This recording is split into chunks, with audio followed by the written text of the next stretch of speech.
Peace, folks. This is X from TPOT Media. Open your mind and wake your black ass up. You know what time it is. Hit that damn like button as you make your way in the door. Grab a seat, settle in, get ready. It's the Grown Man Hour with your host, my man, Bernard Riley.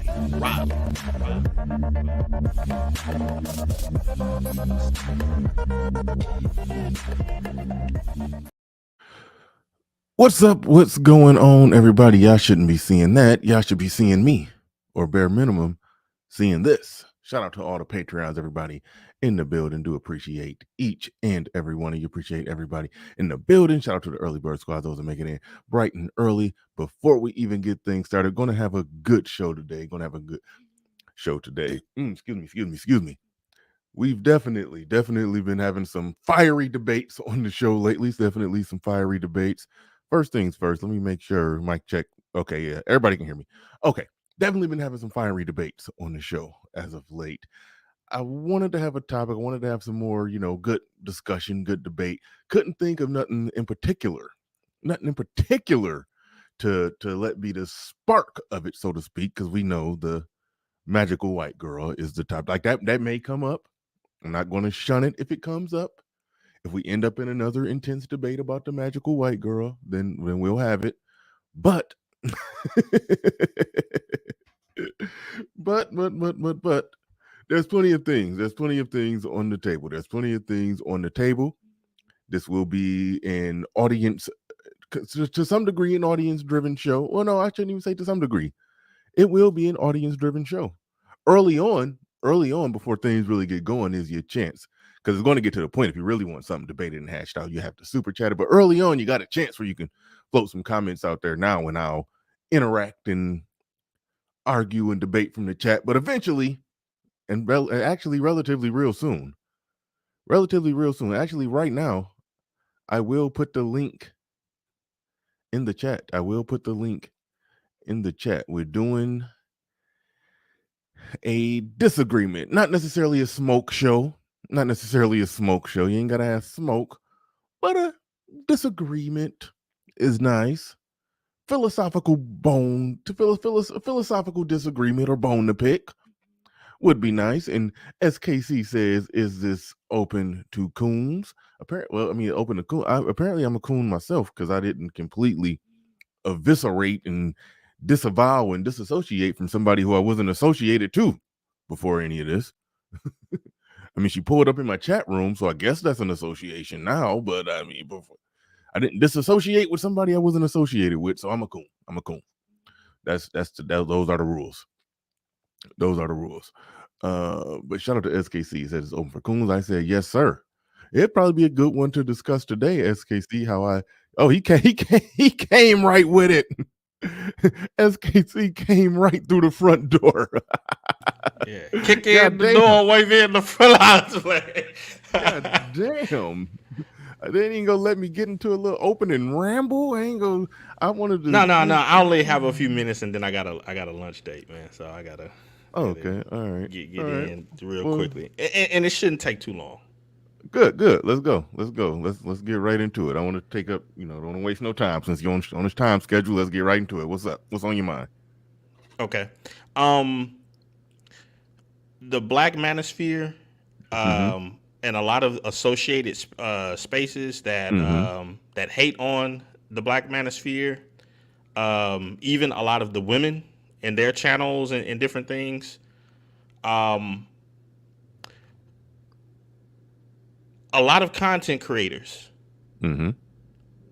fail to call them for what they are. They're Black racist. Let's go. Okay, we won't. Well, maybe somebody from the audience can come up and debate me or debate us on that, because I'm with you. I think Black people are the most racist. Yeah. No, I don't think that there's been a content creator in these spaces who has ever had a show calling out the racism of Black people. And that's true. And it won't happen. it won't happen, and I have a little to no motivation to do it because I mean, it's not my fight, it's not my fight to go I and thought the fight was to be balanced and objective.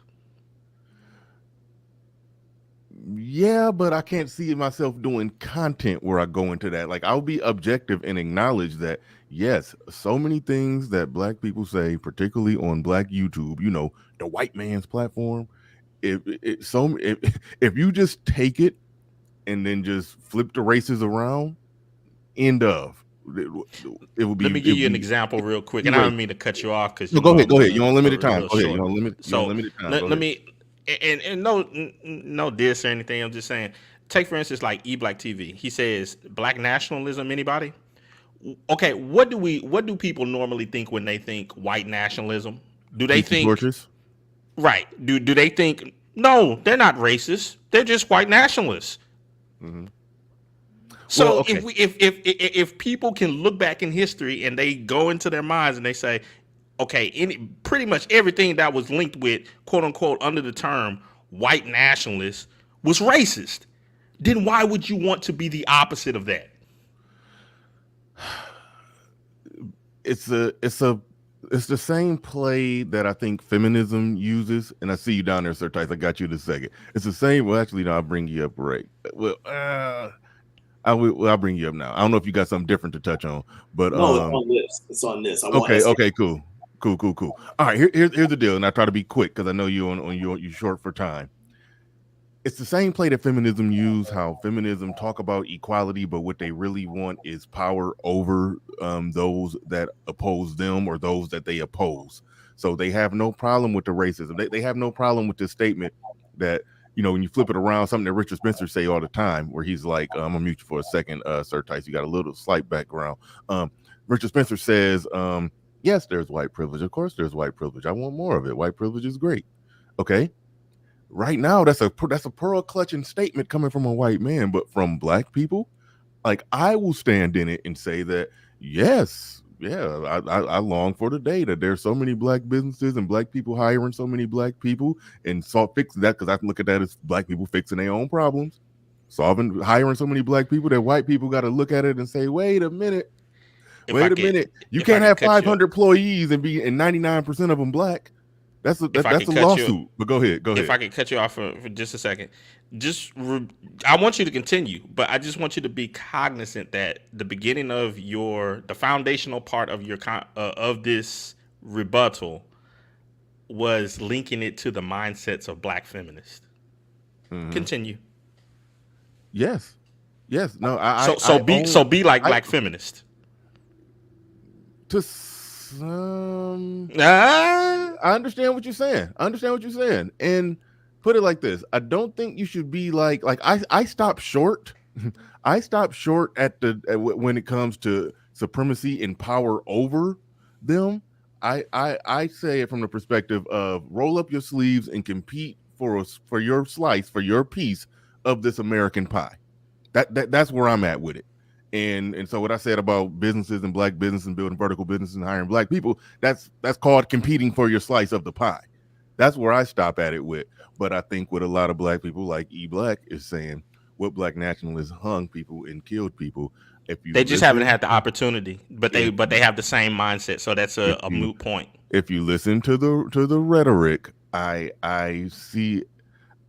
Yeah, they will be down for the cause if need be. They put it like this: they literally, so many of them literally want to enact a race war. The only thing is they view that race war as them warring against the government of the country that has the strongest military on earth, so they know they will lose. But if they that also affords them all of the privileges and the weaponry that they have.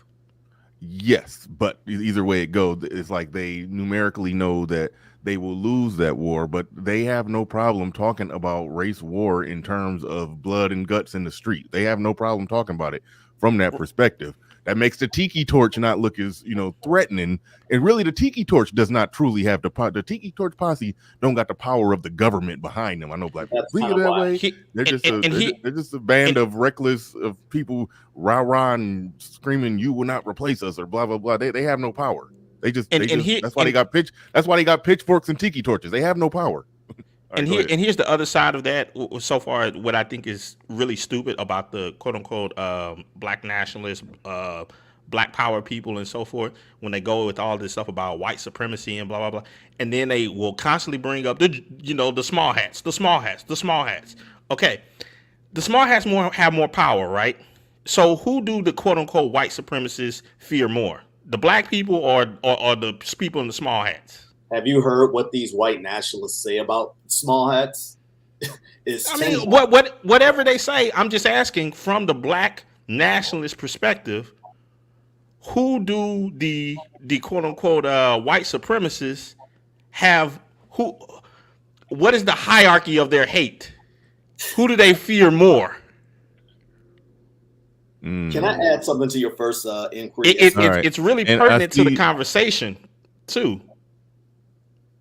Because if they're stating that the quote unquote small hats have all this power and such and such, and the super ultra pro black nationalist people say the same thing, you don't do this to the small hat people, and you won't do this to them because the small hat people got all of this such and such, and you can't. They won't let you do this.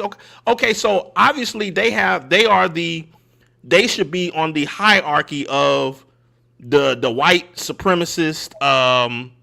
I guess hierarchy of hate, right? So that means that they're more focused on them than they are you. If we're just following the logic. Go ahead. I was trying to put some ats and shit in the title. Say what you just said again, real quick. Say it again. All I was saying is that the two things that the white quote unquote nationalists and supremacists and the black nationalists and supremacists state is that the small hat people have this inordinate amount of power and nobody can talk about them. They can't do all of this stuff to them and blah, blah, blah, right? Mm-hmm. So that means that the white nationalists would obviously have more hate for the small hats because of their power and ability to shut things down than they would for black people, right? Yes. Because the black people don't have that type of power. Right. So who is the number one target of the white supremacists then? It seemed like it would be the small hats, but the argument then has to come from them from the standpoint to where they're saying, but they're succeeding at holding black people down. They can't succeed at holding the small hats down. That's where that argument would definitely go next. My take to SKC's original question. Well, I won't say my take. I'll actually play devil's advocate on this, SKC, and I know you got to go. All right. So what they'll say is, SKC, what was your original salvo that what you call pro-blacks are racist? Is that what you said? Yeah, that there's a lot of people in these spaces for years that just will not state the obvious. You have a lot of black people who are just staunch down racist. All right. Period. So what they'll say to that, and listen, I'm so tired of this, but what they'll say to that is that it's an exercise of power and blah blah blah blah blah. Let me say it though. They'll say there's a difference between being prejudiced versus being racist. Prejudice, you don't have to like them or what have you. Racism is actually using your prejudice to hold some people back or things, or deny opportunities and things like that, right? That's how I make the distinction. Now, Bernie, I think you mentioned, well, you say this all the time. When you look at the average so-called white person, they don't have any power. Or whenever I hear this dumbass statement all the time about who you work for, white people. No, you know who else works for so-called white people? White people. Okay. Yep. And okay, no, that's number one, first and foremost. And all corporations aren't owned by white people. So why do we reduce everything to just mere white people as if they all have this power? They can just look your way and make a claim. We're ignorant enough. We're ignorant enough to think that all the wealth and power in this country is evenly distributed among white people and not in the hands of top percent of 1%ers. That's what we're ignorant enough to think. I'll say in addition to that, which is my real overarching argument. I'll come back after I do my lunch with my wife and all that stuff. But the racism that black people show, not only online, but also in real life, in various circumstances, proves that racism and slavery was embellished. How does it prove that? Yeah, you lost me on that one, man. Okay. It's the same argument as this. When you have people who have bought into an ideology, such as like white supremacy, and then they start going back and doing the greatest race types of writing and books, talking about their what was it called in that book that Adolf was using, The Passing of the Great Race, talking about they have more proto-germ than other races of people, which gives them superiority and so forth. Okay, what is the opposite of that? Well, our melanin and our natural DNA race genes give us ultimate power over them, and they know that they can't survive without black people and blah, blah, blah, blah, blah. That becomes... Shout out to Francis. That becomes an embellishment of a variety of things. That's where you get people talking about they take a bunch of extra steps with or leaps and bounds with history, the things that happened in the past and so forth. And then they try to make it seem as though the slavery that took place between, I guess, with African Americans or black people was the worst type of racism that was ever put on the planet. And what they'll do is they'll turn in this word called chattel slavery, as if chattel slavery. Do they even know where the word chattel came from? And in actuality, though, that term, although it wasn't used before the 1850s, it was done for centuries, millennia. So that's why I'm talking about it becomes embellished, because these people start to believe that they have some type of special privilege because they are superior, and that people had to do this extraordinary harms to them in order to keep them down. Understood. Yes, slavery did happen in history. Shout out to Bernard. Thank you for letting me up, man. Slavery did happen. Whoa, there's some bad background. Are you like at work or something? Sound like a fork truck or something was in there. But real quick before I go to you, E-Black TV says after 400 years of black identity, it hasn't happened. I think he's talking about. Damn it, I forgot what he was talking about there. I wanted to read this because it has something to say on it. He says, "Truth be told, we're not the savages." I guess my question that I would ask E-Black if he gets a chance to come up is, do he lean into? I know he would probably run away from the idea, the concept of him being racist, but I do think that's something that black people really should explore. I've heard some black people in real life say, "Yeah, I'm racist. I don't like them. It is what it is." I think they, Anyway, we'll get in. We'll probably get into that later. Go ahead, Village Arsonist. Hopefully you got that sound, whatever that was. Yeah, my bad. What pro-black ideology advocates killing all white people? Wait a minute. What did somebody say that suggests that? No, I mean, since we're equating pro-black to pro-white, or white nationalism to black nationalism, okay, let's play that game, SKC. I would like a black ideology that advocates killing all white people. Okay, have you not heard black nationalists? No, sir. Either give me a name or a specific idea. See, I can give you neo-Nazis. I can give you specific white supremacist organizations. I can give you specific people. Shout out to Nick Fuentes and his crew. I can give you specifics. I can give you specific white ideologies and organizations that openly advocate violence against other ethnic groups. I would like, since you want to play the game of pro-black is the same as pro-white, then give me some black ideologies that also advocate killing all white people. Okay, advocating for race wars. That's not necessarily the same, because if someone says we believe a race war is going to happen, that's not the same as saying, hey, in order for black people to be around, in order for black people to progress, we have to actively oppress white people. We have to attack them. We have to keep them down. We have to wipe them out. So you have no black equivalent to the Turner Diaries, do you? Can you give me one? Let me ask you this, because I don't know that much about Nick Fuentes. Are you saying that he advocates for the genocidal wiping out of black people? Well, he calls himself a white supremacist.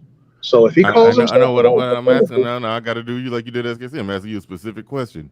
Are you saying that Nick Fuentes advocates for the genocidal wiping out of black people? Yes, based on the history of white supremacists.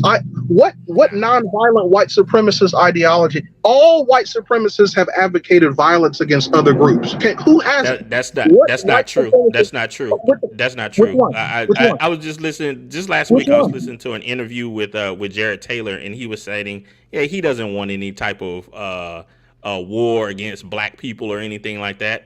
He said it would be even unethical to relocate them out the country. He just wants a amicable separation.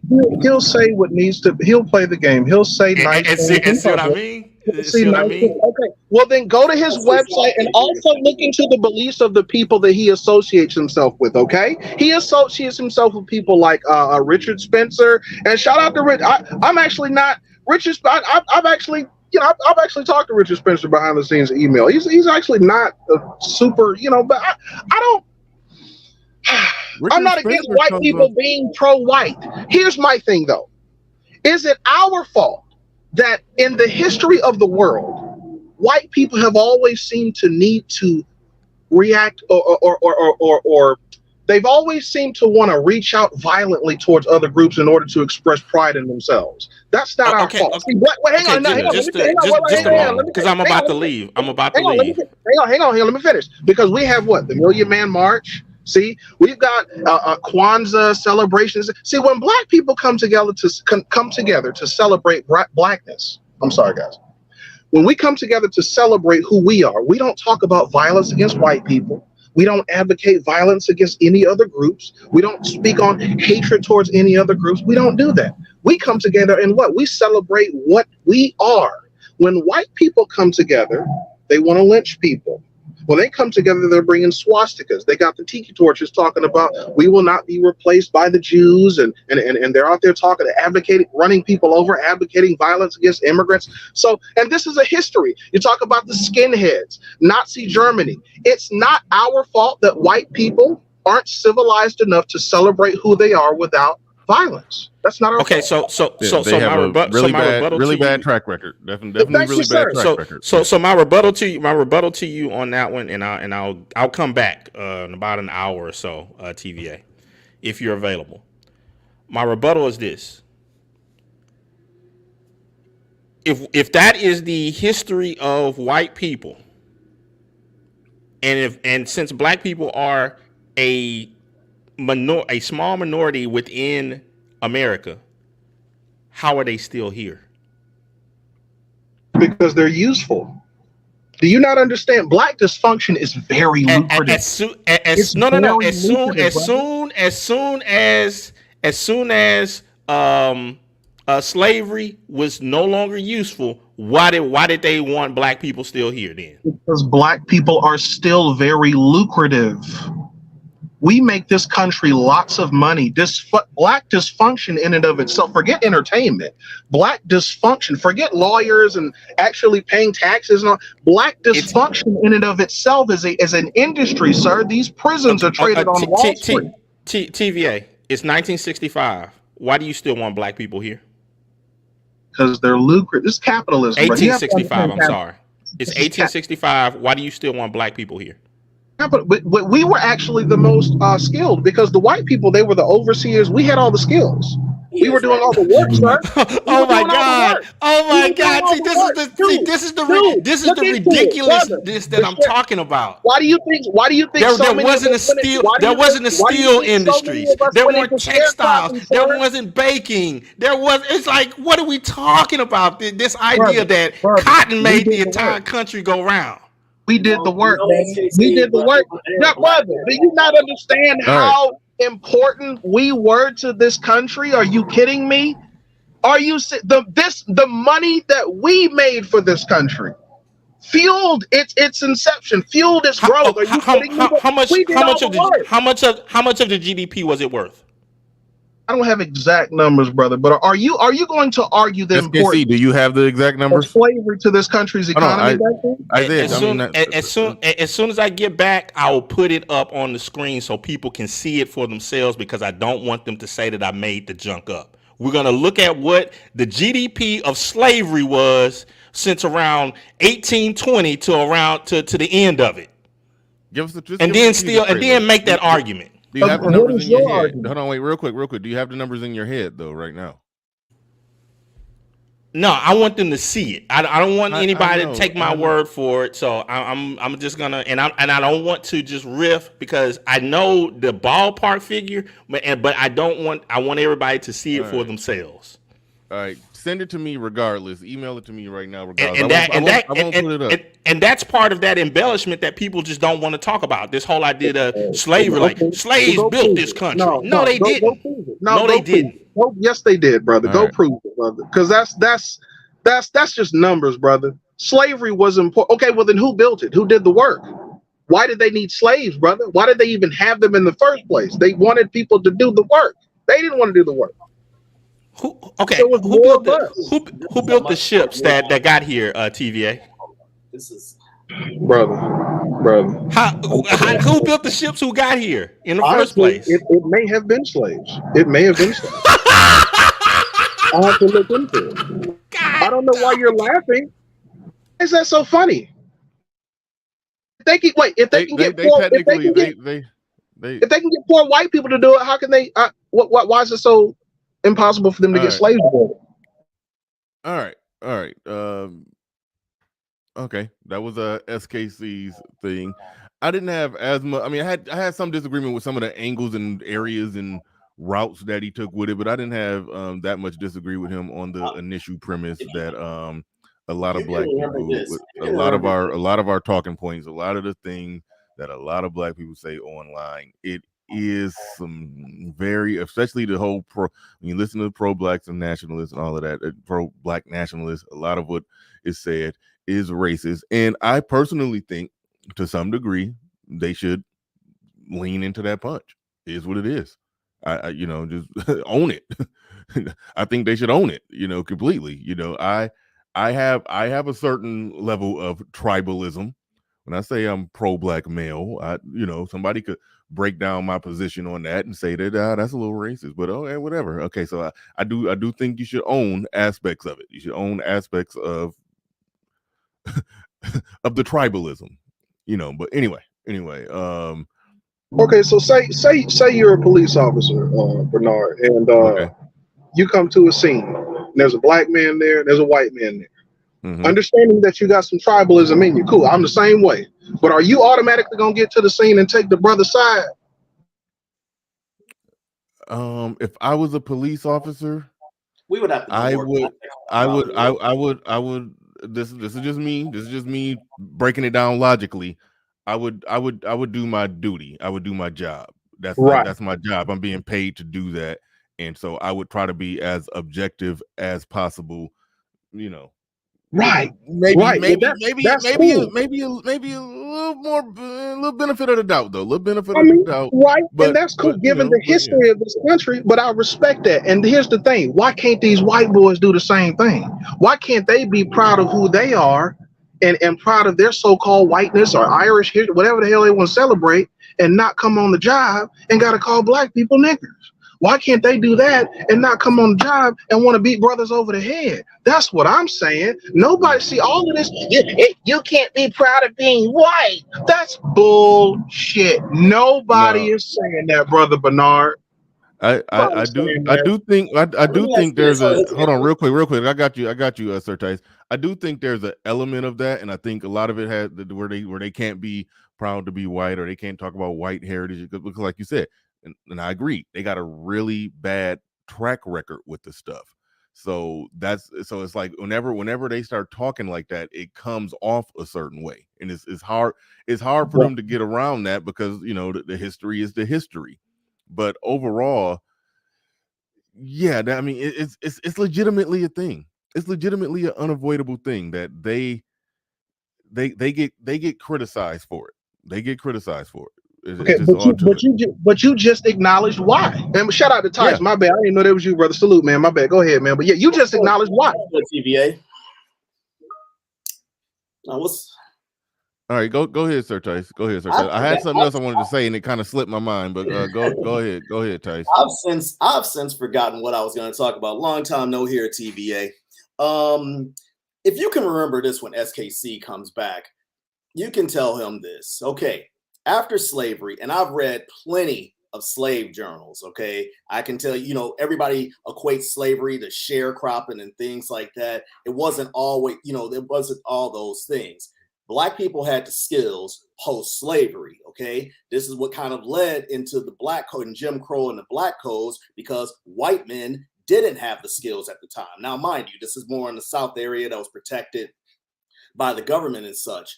And what was happening, though, was the industrial age started to come on, okay? And that was more up north than those things. So I know what he's going to say, but my question is, this is what I was going to say also. The reason why unions were invented was because of Black people to deny them into the unions early on. And yes, I have plenty of documentation to prove that. So I can't wait to see his figure, on this. So just make sure to ask him that if you can remember that. My question is more on a lighter note.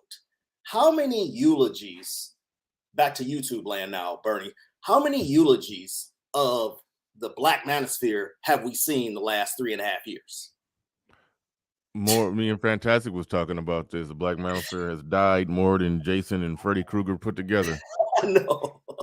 Hold a second. By the actions of 1, 2, maybe 3 people?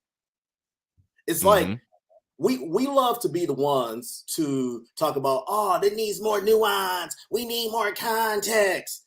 But, they'll quickly blanket the entire space over this chick, not those individuals. And how many times do you have to say, this isn't really even a debate because I think we agree on this, but how many times do you have to say, I've never watched Pearly in my life. Okay? Well, I've never been subscribed to her. Yeah. I would see her clips and I'm like, who's that? Whatever. I would just clip past it. Yeah. Yeah, I can legitimately say, like, after, when she got somewhere between 600 and 1 million subs, and when I heard her breaking down how she grew her channel that fast, I started watching for research purposes. And you couldn't avoid her little short clips. They popped on your reel. But then there was but she was already to the moon in terms of subscribers when I finally, started studying, so to speak. And so, but I've been banging that drum. I noticed a few people on a few channels have picked it up that this whole thing was created out of whole cloth. People would this space, the Black manosphere, wasn't really rocking with her like that. She got thrusted, got stapled to us and people did that for their own nefarious reasons. Yeah, I've been banging that drum. Now, do you think that there are a lot of bad actors who don't like the fact on how we speak?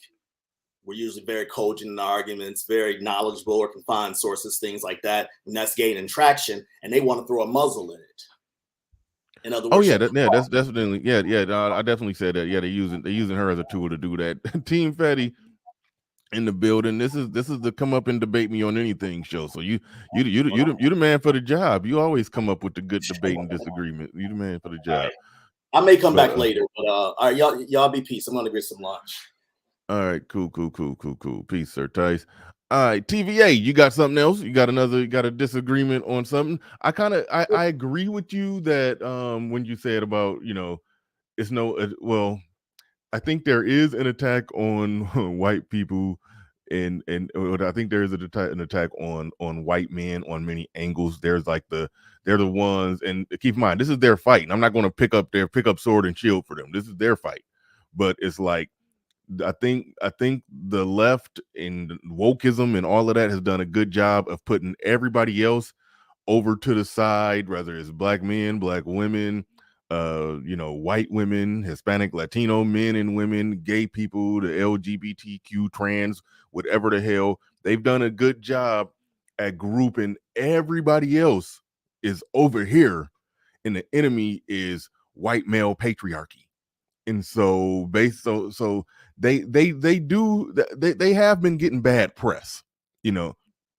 If it's white male, it's bad. They've been getting bad press, but at the end of the day, that's their fight. I'm not necessarily trying to. Who are they fighting against, though? Fighting who? Who are they fighting? Because see, the thing is, who's doing this? Hold on. When you say who are they fighting against? Who are you talking about? Yeah, who's doing this? Who's oppressing them? Who's doing this to white guys? I didn't say anybody was succeeding at oppressing them. I'm saying that there's been a good media campaign and political campaign and political, social, and cultural movements to typecast them, especially if they're not on the left with an egalitarian mindset, to typecast and depict them as the enemy, as the evil, as the progenitors of patriarchy. Then when you go and look at the definitions of what they call, I literally read an article where they blamed global warming on patriarchy. Like when they're talking about that, they're talking about white men. So that's what they're pinning and putting on them. Then when you relate that all the way back to the Richard Spencers of the world, who's talking about white maleness and white pride and white heritage, and they're closely connected to the Tiki Torch posse, then it's like, yeah, y'all are the white men who got the balls to stand up and say, yeah, we're white men and we're white and we're men. The ones who got the balls to do that are the ones who are actually, on that white supremacist or racist spectrum, and they wear it proudly. But those who are not on that spectrum, they it's like they're being some punks and they won't defend themselves, and because they don't want to look like the Richard Spencers and the Tiki Torch posse. So it's like they're just being quiet. They're being cowards, really. They're being cowards. Well, but their fight, that's not my fight. So I'm not even. I mean, you swinging though. You throwing punches right now, brother. You throwing punches right now, man. No, I'm not. I'm explaining. I'm giving my objective analysis of what I'm seeing. Okay. I respect that, but here's the thing. First of all, I respect all of that. Here's my thing, man. Here's my big. God damn, this mechanic would show up as soon as hang on a second, brother. Hang on. All right, I can. Yes, sir. Hey, how are you? Hey. So we're not doing that. God damn, Negroes. All right. Here's the deal. This is, like I said, this is a show. You see the title. Debate me on anything. I'm going to start looking at comments, preferably super chats. You throw super chats out there, I will read it, and that will be the discussion. That's what we'll debate. But I prefer you take that link. And come on up. And have your say. If you got a disagreement with me on anything or want to debate me on anything, the link is in the chat for you to do so. Shout out to Ken M. Shout out to Ken M. He said, you will get your, I think he means nigga wake up call soon. Here's my problem with that. When you look at the stuff we talk about in this space, let's just say the things that we talk about, in regards to, the things we talk about in regards to women. It wasn't one wake up call that made a man draw the conclusions that a lot of men in this space draw. It was a series of things. It was a lifelong analysis of looking back at things and maybe even some research and some studying and some we came to a lot of these conclusions over time. When you say a nigga wake up call, I never liked that term because it implies that your whole view, perspective, and everything is going to change based off one moment.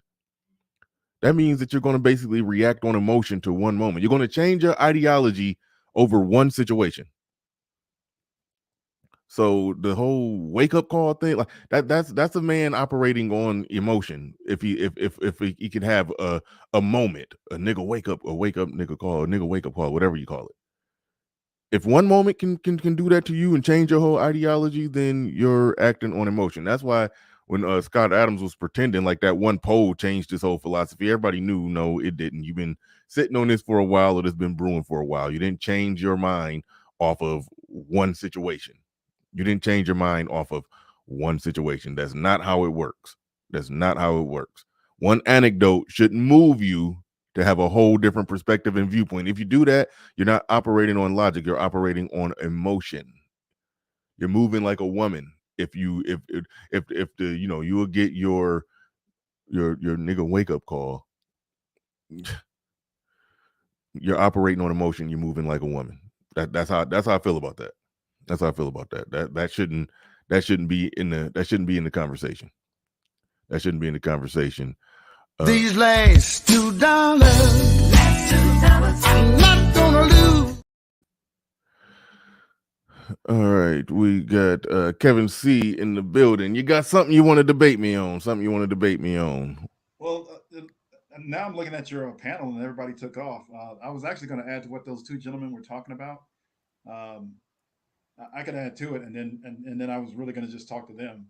But I would just say it was as simple, because I think his question was, well, if at the end of black enslavement you didn't need black people anymore, why would you keep them around? Mm-hmm. Well, you got to remember, you still needed somebody to do all that work that was going on in the South. The South was obviously more agricultural, the North was more industrial, and then you know. Let me ask you this. Let's just say, hold on, real quick. Let's just say that they had somebody to do that.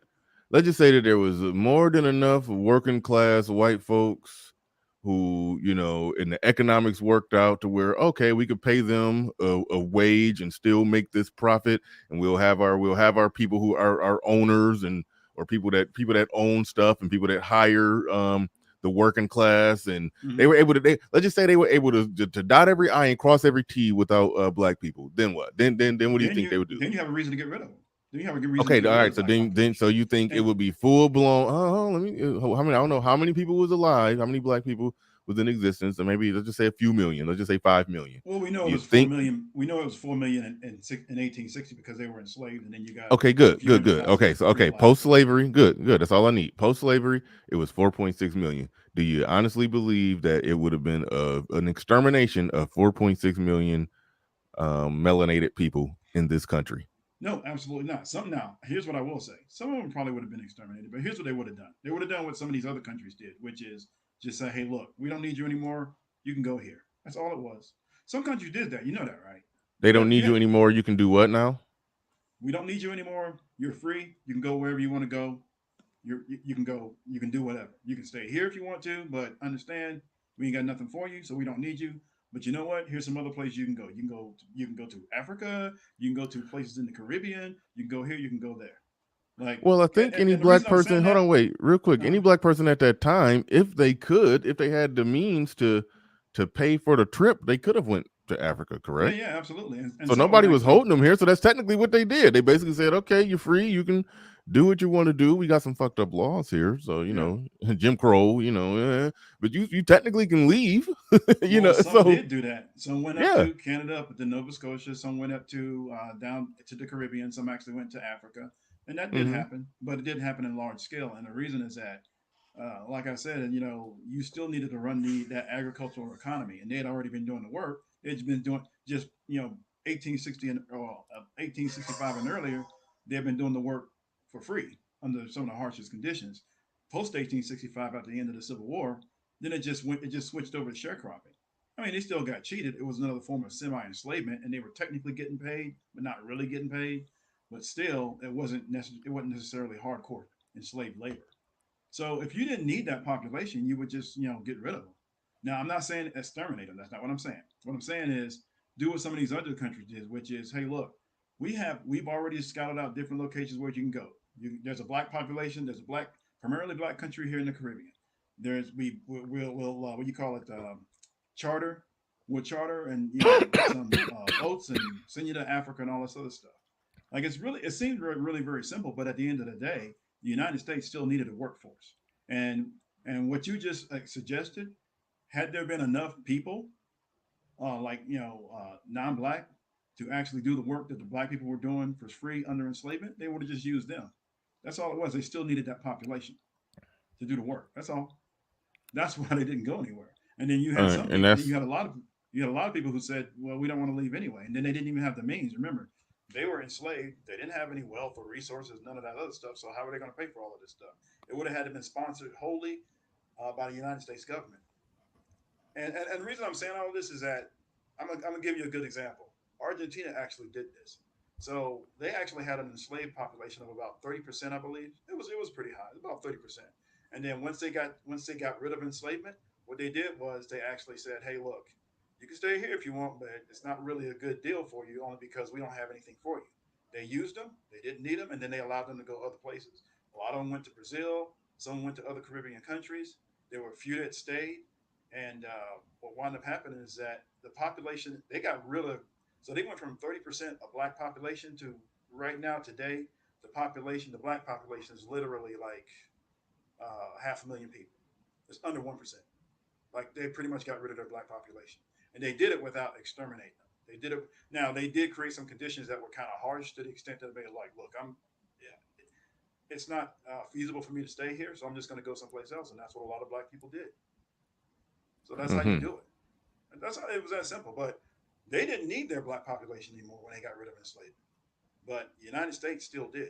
That's all it really was. It wasn't. I'm not because I don't really know what that other guy was. Yeah, I mean, about. it's a yeah. I mean, no, what you're breaking down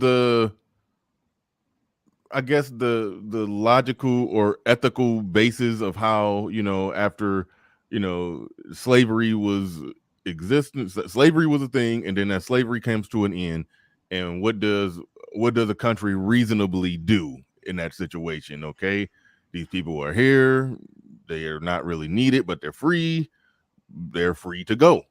Okay, those that stay here gotta figure out life. But in neither case, it wasn't just okay, we don't need them, let's do a mass extermination. That was the thing that was thrown out there. So we were trying to tease that out because SKC asked the question that if the whole goal is to simply get rid of, eradicate black people, then why haven't they done it yet if they have the means to do so?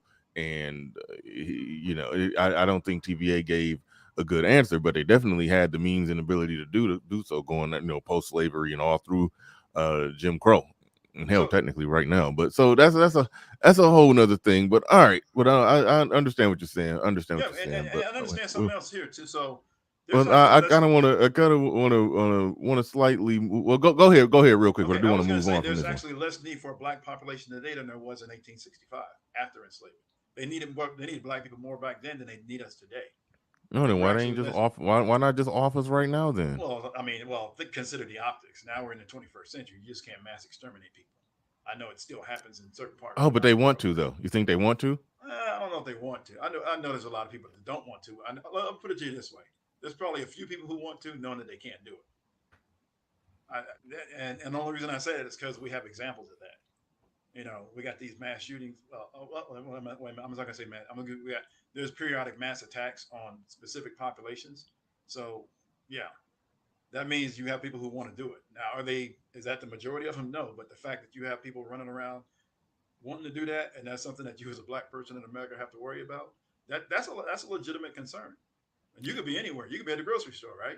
Some dude comes in there and just, I don't like black people today. There you go. All right. I do want to move on for this. We may revisit this when SKC come back. But thanks for coming on up. Thanks for coming on up. Shout out to Ken M. He says, do not underestimate people who hate you. It wasn't about me underestimating. I was saying that if somebody is moving and operating where they're not in the something in my eye. Ugh. If somebody is moving and they're not operating with the same ideology that you probably have in terms of race relations, and then one thing happens in that one moment, that nigga moment, as it's called, if that happens and that makes somebody change, like you said in the super chat, you're going to have your N-word moment someday. I think you're operating and moving on emotion. If one moment makes you change your whole ideology and thought process. I've went through two major paradigm shifts in my life. I was a fundamentalist Christian at one point. Right now, not so much. You know, I had a view of when I came to the thoughts. I'm sorry, I'm trying to button up my sleeve. I'm sorry. I went through a religious paradigm shift. I went through a political paradigm shift, and a shift in terms of my view of male female social dynamics. So actually, it was three major ones, and all of them it took a lot. It took a lot over time. It took a lot of thinking, a lot of analyzing things, a lot of soul searching, a lot of reading, a lot of, you name it. Like, it took hours upon hours upon hours of just delving into things before I really came out on the other side. So if you're talking about like the mere fact that a nigga moment is even a thing, you're gonna have your N-word moment, your nigga wake up call. I mean, yeah, your N-word wake up call. It's like no, that's for the weak minded who are easily swayed. That's for the weak minded that are easily swayed. But all right. This is the debate, and thank you for that $2 super chat. I do appreciate These last $2, I'm not gonna lose. All right. This show, the title is Debate Me on Anything. Debate Me on Anything. Right now, I'll take them. The link is in the chat, by the way. The link is in the chat, or at least it should be in the chat room. The link should be in the chat room. Anybody wants to come up and debate me on anything? Okay, yep, I do see it in the chat room. This is sort of reminiscent of when I used to do the Freestyle Friday shows. I couldn't think of a topic today because Pearl just is all over the damn thing. We're gonna end up debating that one. We're probably gonna end up debating that one. But your comments are welcome from the chat at this point. Eventually, if it get going and the chat get moving, get a lot of people in here, then eventually, I mean, your comments your comments might not get got. Probably had to be super chatted. But for right now, well, actually, I got somebody on the panel right now, so I'll probably be ignoring your suggestions right now. But we are joined by Big Kev 9539. You have joined the Debate Me on Anything show topic. So go ahead, what you got? Yeah, man. I just wanted to say, what's up, Bernard? Yeah, just this whole just Pearly thing situation is really just exposed how like a lot of us still believe in this ideal of like groupthink. And I think what a lot of people are missing is that if you read books such as the 48 Laws of Power and the 33 Strategies of War, they actually talk about how groupthink is actually a bad thing because, as you said, people can easily be swayed to do one thing or another. And people got to understand is like, in order to be, everybody doesn't have to think the same, okay, in order for people to be quote unquote unified, okay? And in fact, trying to force everyone to think the same actually just leads to more of just like division, you know what I mean? So, how can I put it? Yeah. No, I understand what you're saying, and I knew somebody was gonna come up and bring up Pearl, but this is title of the show is Debate Me on Anything. I'm trying to figure out where's the debate. Okay. And I actually got I got agreement with what you're saying. Yeah, there's a cult like element of how Black people think and operate, how they were just basically told some things and then they just ran with it and went with it. They were basically told, yeah, okay, these two white people sat down, they said this, and this is why we should attack other Black people for it because of what they said, because of some supposed connection that they have to this person. It's like, okay, so yeah. I'm with you 100% on that. Okay. Okay.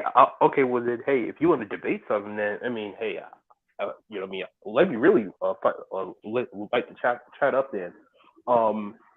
My assertion is that that the whole like Afrocentric Back to Africa movement is actually a movement that was created by white people. You know, that whole narrative that that all of humanity came from Africa, that's some stuff that white people came up with. and a lot of niggas just kind of just glommed onto it.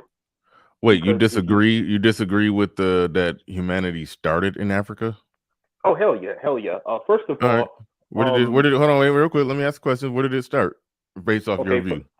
Okay, there's no one specific place. Okay. What happened is that whole out of Africa theory came from Charles Darwin. If you look at his book called The Origin of Species, that was the theory that he had made up.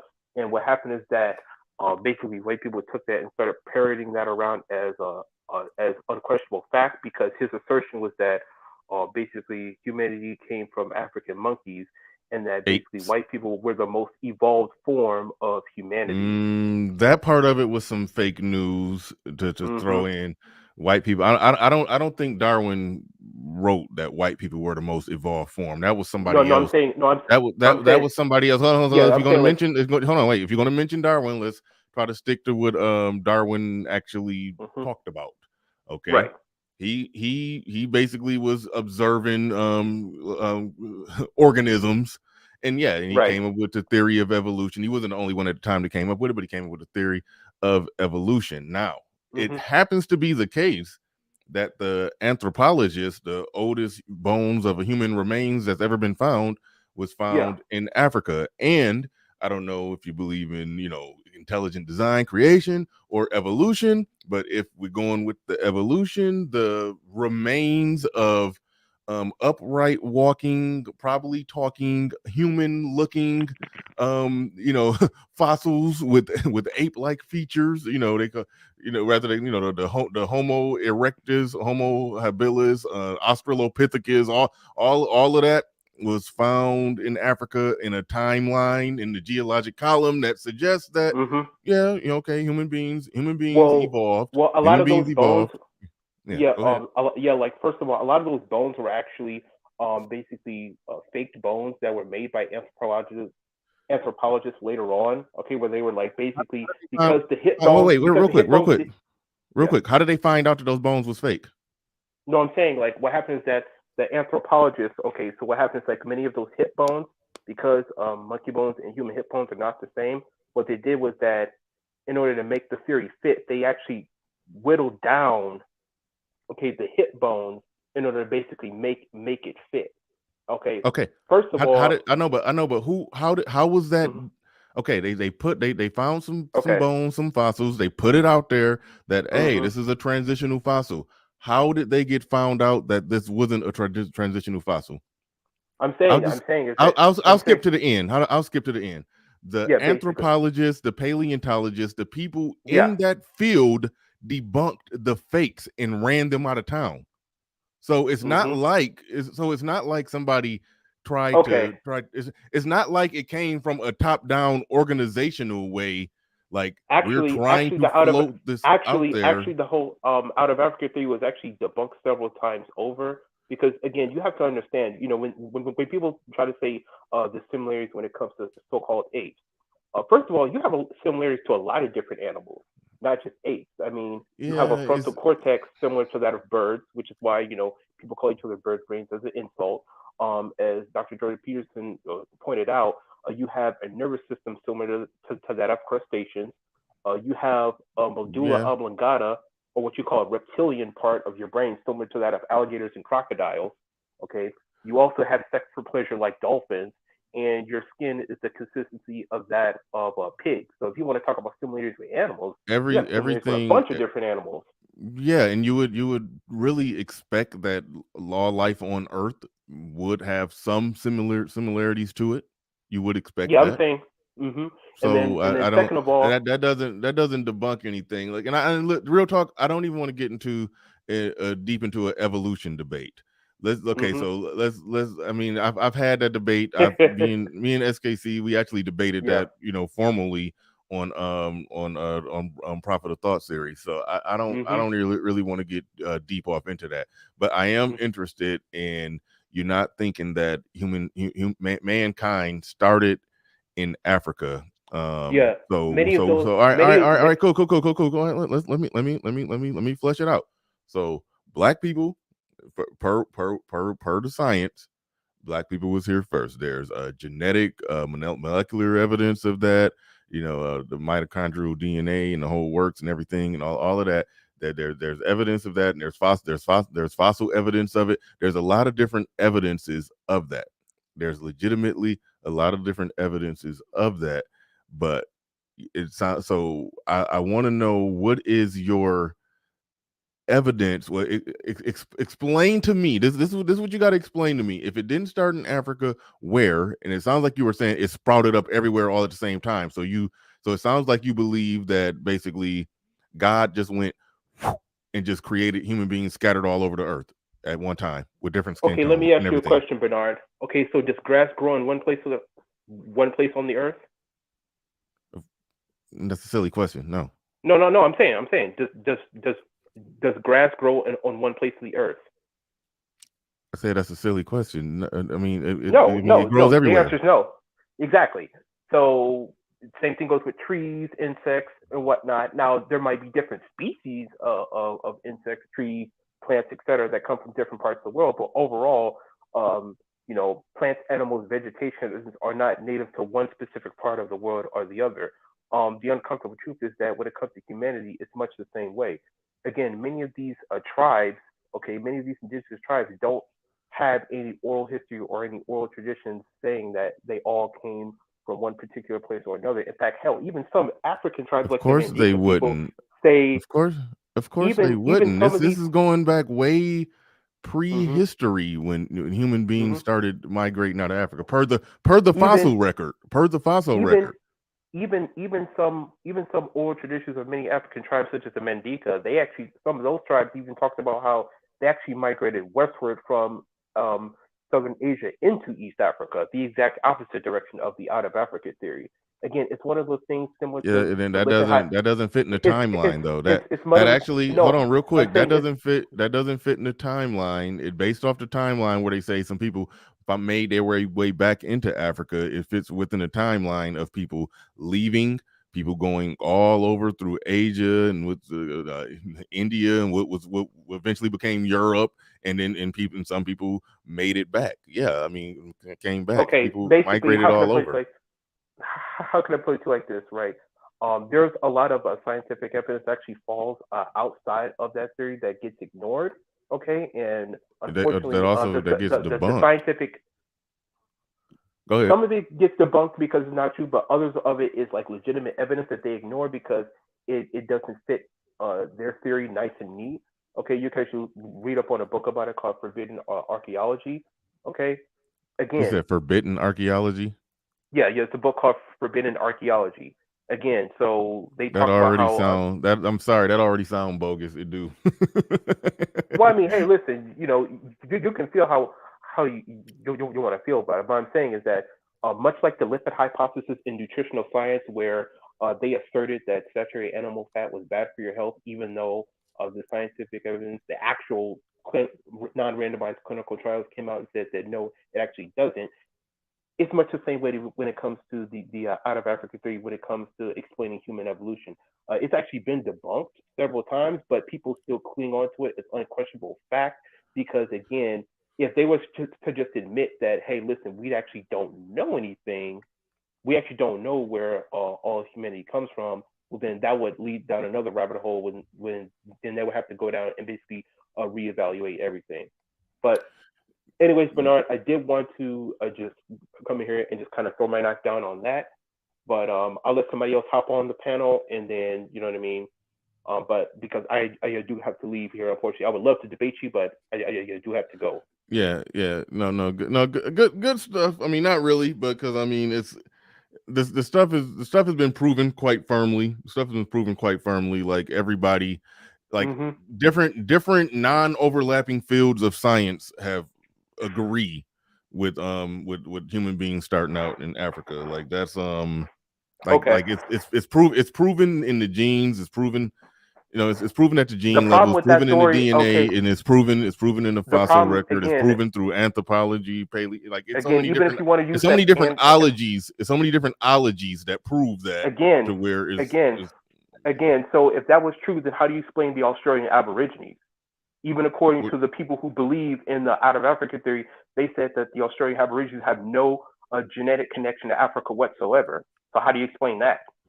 even according to people who religiously pontificate the out of Africa theory. They literally came out and said, what do you mean no genetic connection to Africa whatsoever? Yeah, like they have no genetic, like they don't have any genetic or ancestral connection to Africa whatsoever. The so-called Aborigines in Australia, no, they don't. And even the so-called Eve gene, okay, that they claimed that was traced to an African woman in East Africa was actually found to be connected to an Australian Aborigine woman. So that's what I'm saying, as far as like, even the people who religiously assert the theory can't explain massive holes in their theory such as that. But anyways, Bernard, assert the theory. All right, man. You can look it up for yourself, but I'm saying like I can look it up, and whenever somebody just throws something out there, I look it up. I find videos of armchair. I just go ahead and say it. There's a bunch of armchair conspiracy theorists putting out stuff that's been debunked, and they won't let it go. But I'll let you go. We'll end it on that one. All right then. Thanks for having me up, Bernard. Yep, no doubt. All right, Ken M in the building. He says 2 UK pounds. Have you got a different jingle? Nope, that's the only one I got. That's the only. These last $2, I'm not gonna lose. All right. Chat room. Didn't want to get into a scientific and borderline theological debate. Didn't want to do that, even though I did say debate me on anything. I wasn't expecting that. When I told myself I'm done debating that kind of stuff, I used to get deep into that. I'm actually kind of rusty on it. I don't have the motivation nor stamina to even get deep into that, because the thing I don't like about those debates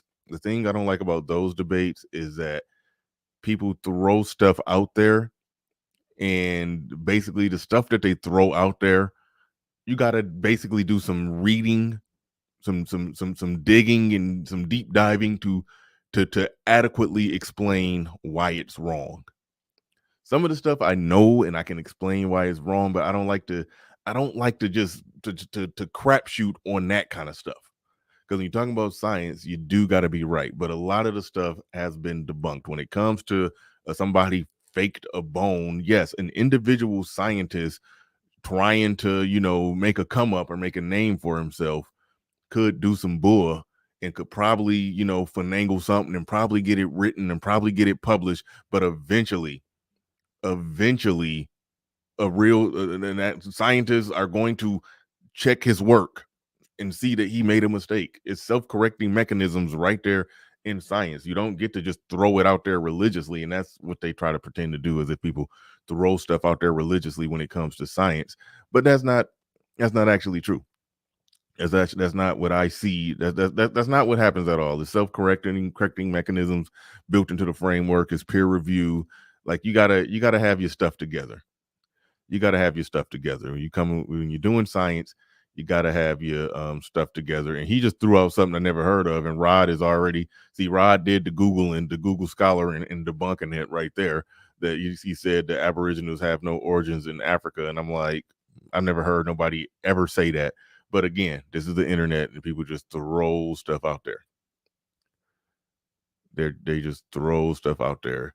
Mahogany Sin says their job is to question and prove their belief wrong. That's science. That's like the job of science is basically to prove something wrong. If somebody figures out something, some new theory, and he got all the evidence and everything checks out, basically the job of all the other scientists in that field is to run a fine-tooth comb through it and try to debunk it.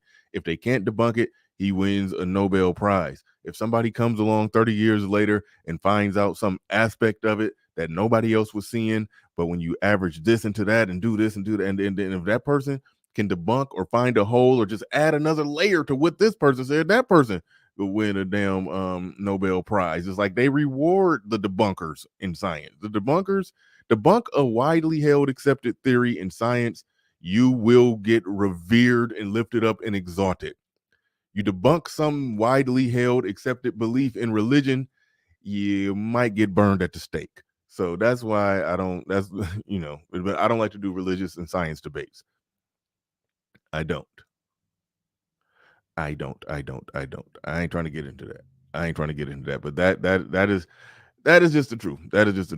But anyway, a lot of things been going on in this space. A lot of things been going on in this space. Listen, I was like, I do want to have a show where, disagreeing, opposing people spit their ideas out there, have their debates. I was starting the show late. I didn't really have nothing. So I said, I'm going to do an audience-driven show. I'm going to let the audience basically drive the discussion, drive the debate. So what's on your mind? What's on your mind? Let me know. I am looking in the comment section. To try to see what y'all are throwing out there. I do want to switch gears, but y'all could throw somebody. There's nobody in the back at the moment. But what is on your mind? You pick the topic, you pick the discussion, you pick the debate, the disagreement. You could just throw out topics. You could just throw out something that you just want to hear my thoughts on. But I definitely prefer that you have a disagreement with me on something. And we can talk about it. The night show schedule. Remember the night show schedule. That's Monday, Wednesday, Friday, 8 p.m. EST. Monday, Wednesday, Friday, 8 p.m. EST.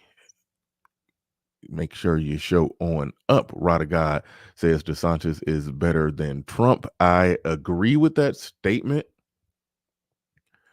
Agree with that statement. Oh my goodness, I'm going to deal with that one. What E Black is talking about right there.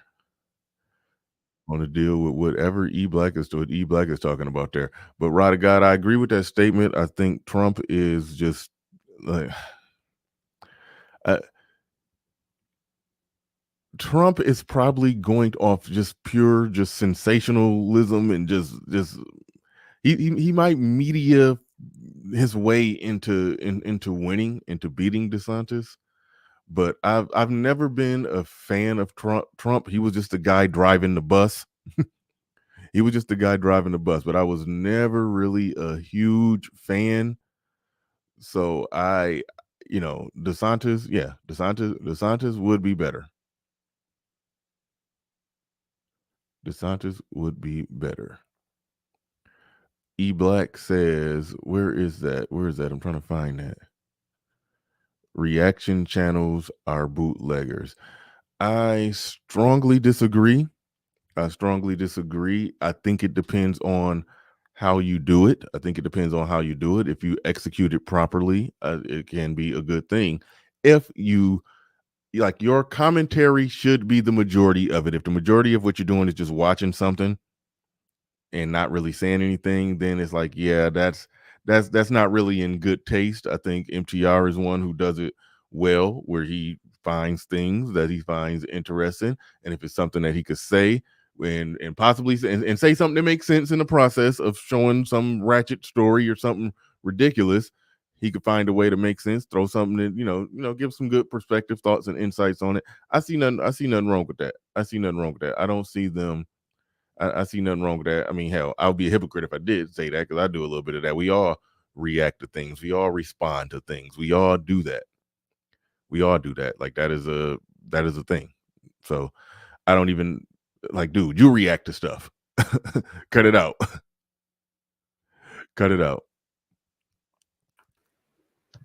All right, we are joined by Dre. I know you've been on the show before. I recognize your face, but what's up? What's on your mind? So Bernard, obviously I do watch your show every now and then. I want to offer some pushback to you on a couple of things that you said on your channel. I think good. It was after the Just Barely things broke, and you made this statement about, she came over to the UK, employed some immigrants with Ozzy Osbourne accents, etc. Yeah, and it's fair to say that you spoke about Black people in the UK, not everybody, but those who associated themselves with Just Barely things in less, what one would say, demeaning terms. And what I wanted to ask you is, do you actually understand the lived experience of Black people in the UK? Have you ever been to the UK? No, So I know the short answer to your question is absolutely no, but I do want to get to where you said that I spoke in a demeaning way. Do you think that making the joke about saying that, you know, a bunch of guys or girls with Ozzy Osbourne accents, you know, that come from a culture where their culture, they're socialized and cultured different than us and our whole Black American experience. That was basically my point, because Black people over here is trying to claim that she's infringing on Blackness. She's capitalizing off Black people. She's coming into a Black space, and they were talking about it in a Black American context. Like, these were not, you know, necessarily Pan-African people that were speaking. You know, they were looking at what she's doing like she's invading a cookout, and I'm like, that's not our cookout. At least I didn't view it that way. So did you think that was demeaning? Yeah, I mean, what I'm trying to understand is, do you see Black people, non-American Black people, especially Black people in the UK, as almost outsiders to the Black manosphere, or the manosphere in general? I'm just trying to get some. Well, I think they would definitely be a part of the Black manosphere if they have, I guess, some association with Black manosphere channels in some kind of way. So yeah, I would definitely see them as a part of it. Like, let's just say, for example, somebody was, you know, coming on panels in this space, and they're getting on panels, and they start a channel, and we share an audience with them, and they kind of like in the group, in the clique, so to speak. Like, yeah, I would definitely, even just because they have an Ozzy Osbourne accent, I would still consider them a part of the space. Yeah. Yeah, I mean, I didn't quite get the impression when I was listening to you. You were almost very dismissive of the Black people that Pearl was associating herself with, especially in the UK, to the extent that you were suggesting that they were immigrants, and whatever is happening over there has got nothing to do with you. And my pushback on that is that I think you've got to be careful when you make such broad, sweeping statements, because besides the lived experience of Black people outside of America is actually quite similar to what you guys experience in America. If you take away the guns, right, there's a high rate of single parenthood, single parent households. Black people face harsher sentences through the criminal justice system. Employment rate is very low, so there's common ground. And I think when especially, and I'm not coming at all Black Americans, but I think there's this common misconception that you are somehow facing some unique set of issues that doesn't resonate with Black people around the world. So I'm not that person who's, you know, who defines myself based off a struggle or whatever. So for one, I want to make that very clear. In the broader context of what everybody was talking about when it came to Pearly Thing's channel and her connection with Black people, they were inserting Black America into it. What I was saying is that I don't believe she has a Black American a Black American audience. I don't believe she has a strong Black American audience.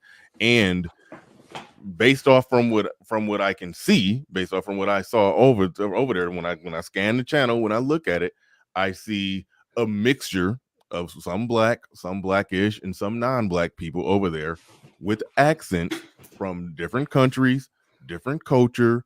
And so, yeah, I didn't see us over there, but they looked, people in Black America connected to the Black manosphere, and all of their pro-Blackness try to associate that with us in a way that it didn't necessarily fit. I don't think it necessarily fit. I see something different going on over there when I looked at her channel. Now, if she was, let's just say she lived in Atlanta and she had some Atlanta thoughts in there popping off and going off, and like the chick that hit Myron upside the head, if she had all kind of junk in there going on like that, then people could say, okay, yeah, she's trying to capitalize off Black dystopia.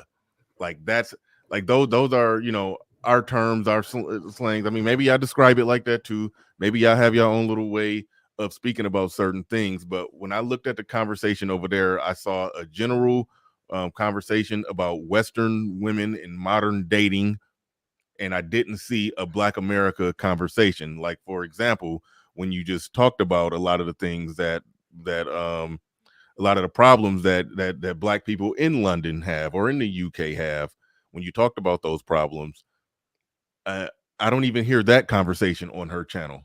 So that was mostly the separation that I was trying to make, the distinction that I was trying to make, that I don't hear very unique, specific Black London issues. I may be ignorant to some of those, but I'm definitely not hearing Black American issues or Black male, Black female, Black American female, Black American male issues and stuff being talked about over there. You could just listen to the conversations that we have, you know, here in this space. Hell, we just was going in about slavery and all kind of other stuff. Like, I mean, so it is a different kind of conversation that people was basically accusing her of routinely having, and I said that was fake news. Yeah, I mean, to be fair, it only became a Black American issue once she inserted herself into the slavery debate. But yeah, for the most part, when you listen to her channel, it's mainly about male-female intersexual dynamics, and that's a broad, or I'll say it's a significant component of the manosphere, whether you want to call it whatever, black, white, whatever. A huge subject matter in the manosphere is about male-female intersexual dynamics, and that's what she covers. So my issue is that when I listen to you, it was almost like, well, it's got nothing to do with Black America, and you know, all the topics she's discussing has got nothing to do with Black America, which is fair enough. I don't think she ever, you know, stuck her neck out and stated explicitly that I'm covering, you know, these issues, because there's overlap between what's covered in the manosphere and Black American issues. I think my problem is that when people are very dismissive of the audience she has on her channel, when she's discussing these issues as, oh, them being immigrants with this and this and that. No, these are second, third generation British citizens who are Black, mixed, etc. And their lived experience, especially in the West, is for the most part quite similar to what Black Americans experience on a societal level. So I think people should not be so quick to dismiss, even though I would accept that, you know, she's not necessarily representing or attempting to cover, you know, Black American issues. The issues she's discussing has a broad reach, which covers some you could argue some of it, you know, covers what the issues that Black Americans face, especially when you're talking about the intersexual dynamic issues.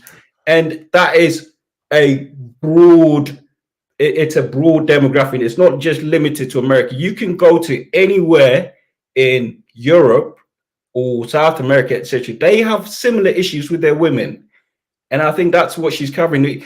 People, I agree with that. People are people, and there's going to be overlap.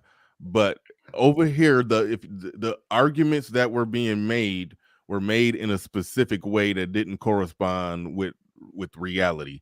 The way that the arguments was being made, they were essentially trying to say that she is being a vulture on Black culture, and I don't see that when I see a mixed bag of people, most of them Black, at least half of them fully, you know, what we can consider fully Black, paper bag test, whatever the hell, but at least half of them definitely fit that description.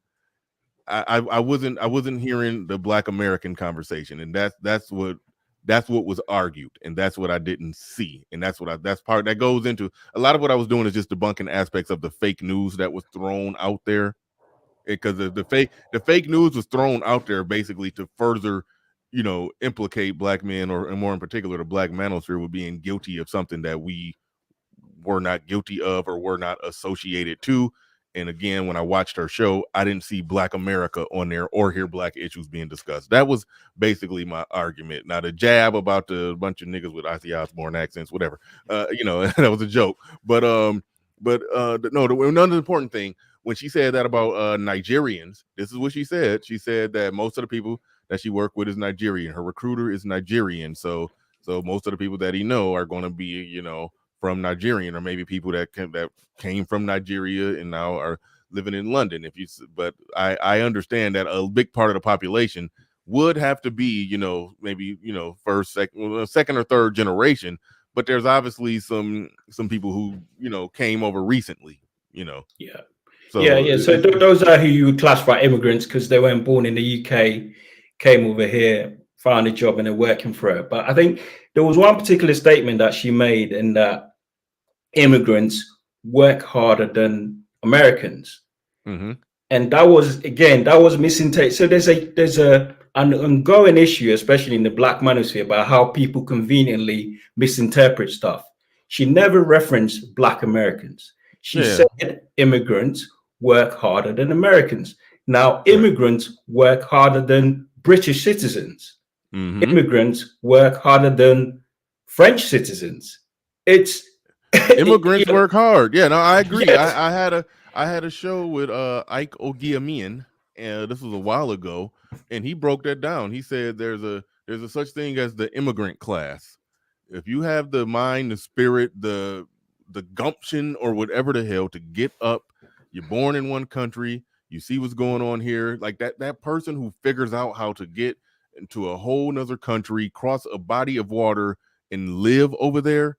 Yeah, that person more times than not is going to be successful than the average homegrown person over there. Like it's across the board. It's so that's why, I tend to spend a lot of time debunking the argument that that they just naturally just work harder. Like they say, oh, Africans work harder than African Americans. I'm like, no, the Africans who get off their butt and say, I'm not going to stay here in Africa because there's no opportunity here. I'm going to, it takes something to actually make it over here. Is they try to say that it was random, but no, they're not just picking a random person in a mud hut and just dropping them off in the States. Like, no, that person has to do some things. There's some preliminary things that typically have to be done either by his family or directly by him through his hard work to actually get over here. So yeah, they're gonna come over here and they're gonna outperform.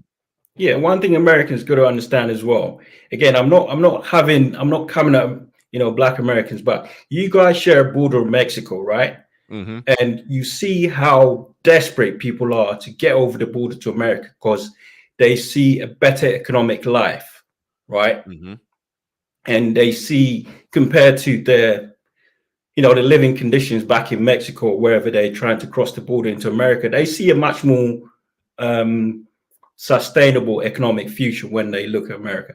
That's the same way African immigrants or immigrants in general view the West, because they're coming from hardship. Now, if you're familiar with the European issues, African immigrants sometimes travel all the way up north to places like Libya.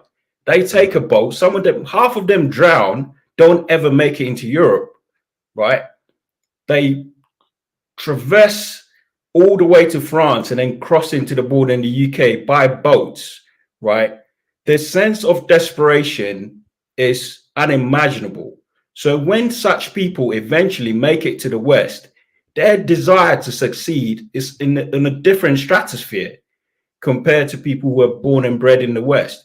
So exactly, the person who takes the steps to get here is going to be harder working than not just the people that are born here, but a harder worker than the people that he left behind him because they didn't do the work to get here. So you're talking about a hard working, driven person. Yeah. Well, no, but the journey to get here is dangerous, and most people don't make it. They die on the way. Mm-hmm. They die on the way to the promised land, which is whether it's America, England, France, etc. Most people who even attempt to make that journey don't make it. They perish. So the small proportion who make it are incentivized to better themselves in every possible way. That's why by default, they're always going to be more motivated. They're going to be more driven than the average person who was born in the West. This is not a Black American issue. It's a Western issue. And you find that in anywhere where an immigrant sees a better economic future when they leave their country of birth. Yeah, no, I agree 100%. And that's another part of that. That's why I thought it was blown way out of proportion. way out of proportion when they tried to make it seem like, okay, she was saying black people are lazy compared to Africans or whatever. That was blown out of proportion, but whatever. But yeah, that is what it is on that one. So yeah, we definitely agree on that one. Yeah, I appreciate that, Bernard, and I'm glad that we. I was on to give you a bit of smoke, but it looks like no, it's all good. That was all good. That was all good. Yeah, that was all good. Yeah, that's something I take into consideration, that there's some of the experience maybe more similar, and that does say a lot. That does say a lot if black people end up, no matter where you put them, they end up in a similar spot. That is interesting. We'll probably have to do a whole show on that. But I gotta put some research behind it. But thanks, definitely thanks for coming on up. Appreciate you, brother. Take care. All right. Peace. All right. Got someone by the name of. Oh wait, no. I thought that was a different person. Oh wait, no. All right. So what else we got in here? Before he came up, I saw some people throwing some stuff out there, throwing some questions, comments, concerns out there. I saw a little bit of that. Trying to float my way up through the comments, see if I see a solid question, solid topic, something that you want to pick my brain, get my thoughts on. I'll definitely humor it. Let's see. He says, I have a suggestion, Bernard. I would love to see you debate Steve the Queen Williams or Mr. Lucario. Question the merits of their dating coaching. I've interviewed Lucario twice. I've interviewed Steve the Dean once. So there's some aspects of the disagreement we've kind of already had the discussion, and the panel came up and it got wild. So just check through the archives on that. It's really only a few things. It's really only a few things. You know, what a lot of the game coaches say, I generally don't have a problem with it when they're giving good do's and don'ts when it comes. But the only part of it is that sometimes there's an oversell. I think there's aspects of game that you can't teach. There's aspects of game that you really can't teach, and I think that, you know, it just. I'm not feeling some aspects of what they say, but I'm trying not to even go there. A lot of the dating coaches, they do the fake disagreement thing. They see the manosphere, they see an audience over here, they see the red pill community, they see an audience over here. When you really break down, I put it like this. I always go back to the 90 question questionnaire. All right, I always go back to that. You take somebody who considers himself red pill, Myron Gaines, somebody who they criticize a lot. Steve the Dean criticizes Fresh and Fit a lot. I think Lucario was recently on Fresh and Fit, and Lucario and Steve the Dean. Anyway, I ain't about to get into that. Put it like this. Take a questionnaire out there to take Alpha Male Strategies, Kevin Samuels, Myron Gaines, Steve the Dean, Lucario. You name the person. Give them all, give them all a questionnaire. Give them all, even throw Abba from Abba and Preach in there. Give them all a question. Throw Donovan Sharp in there. I can find all these people that disagree and be at war with each other. So throw Rollo Tomasi in there. Give them all a 100 question questionnaire. All right, give them all a 100 questionnaire about the social dynamics between men and women, and they just got to read it. Answer the question, multiple choice, and just give their answer. I guarantee if they all took the same questionnaire, I guarantee they'll all answer the questions. I'd say 90% the same. They'll all answer the questions 90% the same. Now there are some disagreements, See now you get where I'm going. That's what I'm talking about. The game isn't about women; it's about you. It's like your whole damn channel. Everything you do is women. It's women. So yeah, it's like that right there. That's spitting game to the men. That's trying to game the men into. I ain't about to get into that. Give all those people a 100 question questionnaire. I guarantee they will all put the same answers down, pretty much. Guarantee. So that's and throw in people who are not dating coaches, who are just red pill and just give social commentary. Throw Angry Man, a Black Ram, hell, throw me in there. Throw everybody in there. I guarantee all the answers will be about 90% the same. So it's like, so when you ask me, you want to see me debate them on their dating coaching tactics, it's like, what is it? It's not that much to debate. It's not that much to debate. It will be nitpicking details. I've heard some concessions get made. I've heard some of them say, I think I heard Steve say something along the lines of, they criticize us for criticizing single mothers. I heard Steve say that they're still women, aren't they? So there's some small disagreements and stuff like that. Because when we're giving social commentary and they giving like it will be pointless. It will be pointless. I think it's a lot of I think they cultivate a lot of fake disagreement. I'll just say that they cultivate a lot of fake disagreement. But either way.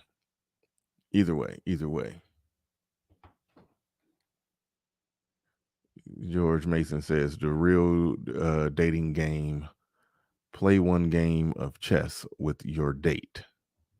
If she wins, she is a keeper. If she loses, no. No.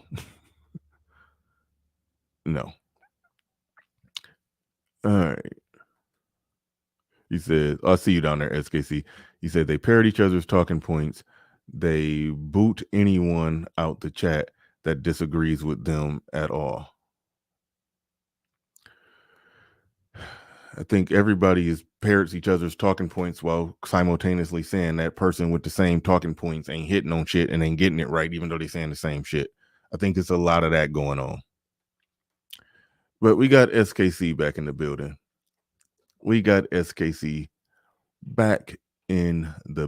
Back in the building. But yeah, I'm thinking about what you're saying. It's like I haven't listened to them in a while to even figure out. I can't even pinpoint where the disagreement is because anyway, yeah. I'd have to hear them say something. I don't be listening to them. I haven't been listening to them lately.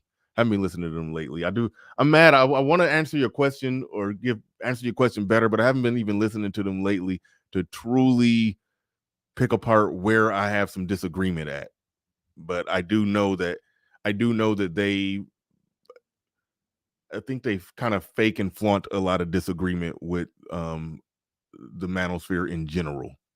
I think they do that for marketing strategy. And that's just my opinion on them. They're welcome to do what they do. But yeah, you could do that right after me and SKC get done. Me and SKC get done. You are welcome to do that. Okay, SKC, you're back. What's going on? Yeah, man. What's going on, man? Good lunch. That was a quick lunch. Lunch. Yeah. My wife comes to me for our lunch dates sometimes. So. Oh, she like come to your office? Yeah. Or something? Okay, that's cool. That's what's up. That's nice. You come to your office and you bring food with her and you sit down, you eat, and you talk, and then you get back to not working after she leave. Okay. Yeah. I give back to Coney. Yeah. Yeah. I look at the other guys here and they get the work done and all that other stuff. So. Yeah. Because I imagine after y'all got done eating, you was like, all right, I got to get back to work. And then she left, and then you just came up here to talk shit with me.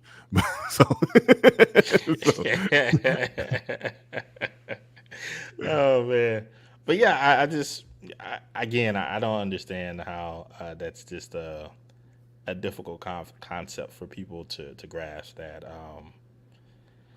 a lot of black people are racist, just straight up, and they're never called out on it. And then two, racist people tend to embellish things to their favor. Yeah. So yeah, how's that a difficult concept to grasp? Well, that one is not, and that's why I didn't. I don't necessarily, and maybe you can speak on that a little more. I don't necessarily agree that slavery itself was embellished, but I think the aspect that people use whatever tool they can of their history, their past, their trauma, their oppression to try to manipulate people. I think that is a very real thing. I think that is a very real thing. That's why I didn't per se have a problem with what was said right there. I didn't per se have a problem. Didn't have a problem with that. Yeah, yeah. You know, a big argument that some people will use is that they'll say, "Oh man, chattel slavery. It was the worst type of slavery that the planet has ever seen." Without understanding what chattel slavery is, where the word Educate us. came What is it? from. Educate us. What is it? So from what I have researched, probably one of the first usages of chattel slavery was from Martin Delaney, and that was like I think around the 1850s or so, and but all he was doing was just using it as basically as an adjective of as what slavery was like for people, and it wasn't to say that it was different from other forms of slavery that had occurred. That wasn't the point. The point was stating that it was making an argument before people that, hey, we're supposed to have this constitution. Nevertheless, you're treating people as property. But treating people as property have been done for millennia. Mm-hmm. So again, the argument is baseless when people try to throw in it was chattel slavery. It's like, no, it's pretty much the same throughout, and there were forms that were worse. I mean, I know, but wasn't American slavery wasn't it unique in the sense that, you know, you're a slave and your kids are a slave and your kids are slaves? Like, wasn't that was not unique. Was it unique in that it was based off race, with the kids being slave situation? That was unique, wasn't it? Based off race? Based off skin color? I don't think so. Here's a reason why I say that. If that was the case, then are you saying that was the same for the Arabs? That they were involved in race-based slavery, or were they just involved in slavery? Did they kids be slaves, basically? Is that how it worked?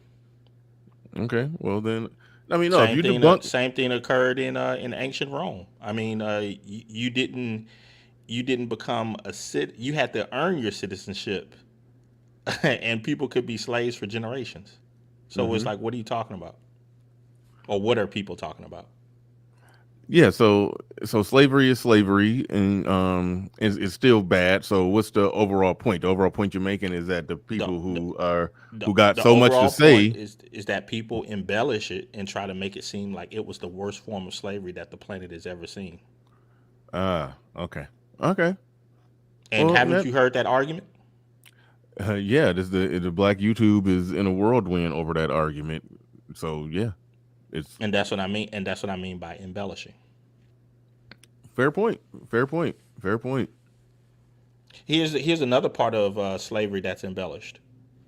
Do you ever hear those people that make those conversations about slavery in the United States?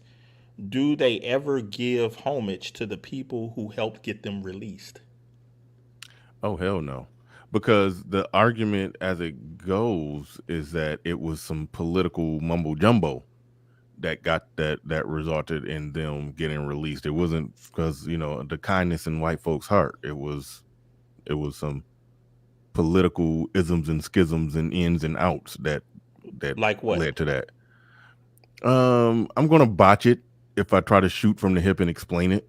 I'm going to botch it. Okay, so like, say if we were to go pre-1865, and we would say a person like I don't know, what's his name, William Lloyd Garrison. What was his political or aim or business aim that was going to help him as a white man in a white country to use his time and efforts to help free black people and to get violent about it. How was that going to help him? Don't know.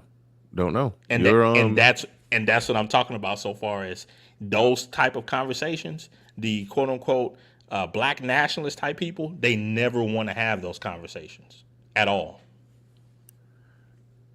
Yeah, well, let me put the question to you in this roundabout way, as far as white people. And I remember it was a scene in the movie Glory when Morgan Freeman had to yell at somebody when I'm shocked that they put that scene in there. Well, I'm not shocked, but it was basically he was saying that, talking about white boys is dying. He didn't word it like this. Oh, whoa, watch that. Well, I don't know, you just pushed one of your magic buttons. But he was like he's basically saying that it's like they're dying, they're fighting for you, and I know this because I dig their graves. Yeah, I mean, that's an argument that people can put up so far as when people want to throw the whole reparations things. Okay, well, what about the people who were related to the Union soldiers who died in the war? Should they pay reparations? Has not their reparations been paid in blood? So that's an argument against the aspect of reparations that I don't make the slavery itself argument when it comes to reparations. I understand that's a difficult one. That's a difficult one to make, and it's a logistical nightmare to try to even execute. My argument when it comes to reparations is when it comes to Jim Crow, if there's proof that something was taken and it wasn't repaired by the government, and that land would still be owned by that family, but it was taken, it was removed from them, it was lost, it wasn't restored, it wasn't repaired, it wasn't the word reparations. It's like, so I make the Jim Crow argument for reparations, but just a blanket slavery argument, anybody who got what is it, 3 African grandparents, three black grandparents, or however it worked, different people say different things. So I don't make that argument. But that is an interesting concept if you're saying that you're trying to figure out a way to get white people who died who fought with the Union, trying to get them reparations. They gave their life. What I'm inquiring about, not only just the quote unquote white people who died in the Union War and all that other stuff. Okay, even if people want to take that and push that to the side, and for the people who want to say reparations. Okay, well, what happened if, I don't know, just hypothetically, what happened if you can, for some white person, if they can trace their relatives back to people who were involved in the Underground Railroad? Because that's another, I would say, big embellishment that goes by with black people, is that the Underground Railroad would not have worked without white people. Okay, so what's the point of that? It wouldn't work without white people. Now what? Yeah, it would not have worked without white people. Is that ever taught in any of these African American studies courses? Is that ever put forth as a major portion of that?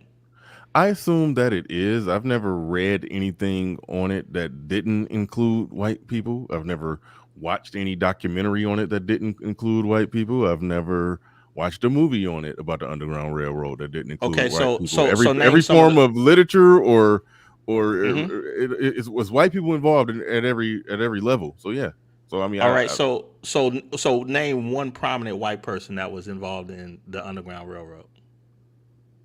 Can't. And that's what I'm saying. And that's what I'm saying. But the whole thing is that it would not have worked at all without them. Okay, what's your point though? Period. So then why is it that when everybody thinks Underground Railroad, they think Harriet Tubman? Because it's fucking Harriet Tubman, dude. But no, to give a serious answer to it, I mean, because she was a slave and then she got free and then she went. I mean, it's more of a. And then she was helped by some white people who put their lives and the lives of their families and broke the law in order to help her, and the help that they gave her was way more valuable to her than whatever she could have done for them. Of course, but to answer the question, why would she be more remembered? I mean, obviously what she did, the heroism, that's heroic, going back and forth from the north to the south, to doing that multiple times to get people. I mean, that a black woman by her, not by her, not by herself, but aspects and the trenches part of it was by herself. So I mean, yeah, we're going to remember that. So I understand where you're going, that they got to make heroes out of certain people, but Okay, I don't know. I guess I'm trying to figure out. I guess I'm trying to figure out where you're going, because it sounds like you're just advocating for, why don't we remember the white people that participated in that? I mean, we remember the white people all throughout history that did everything. So you're trying to whitewash. Whitewash the Underground Railroad. I'm not trying to whitewash anything. Like, I'll take a comment that you stated earlier before I left.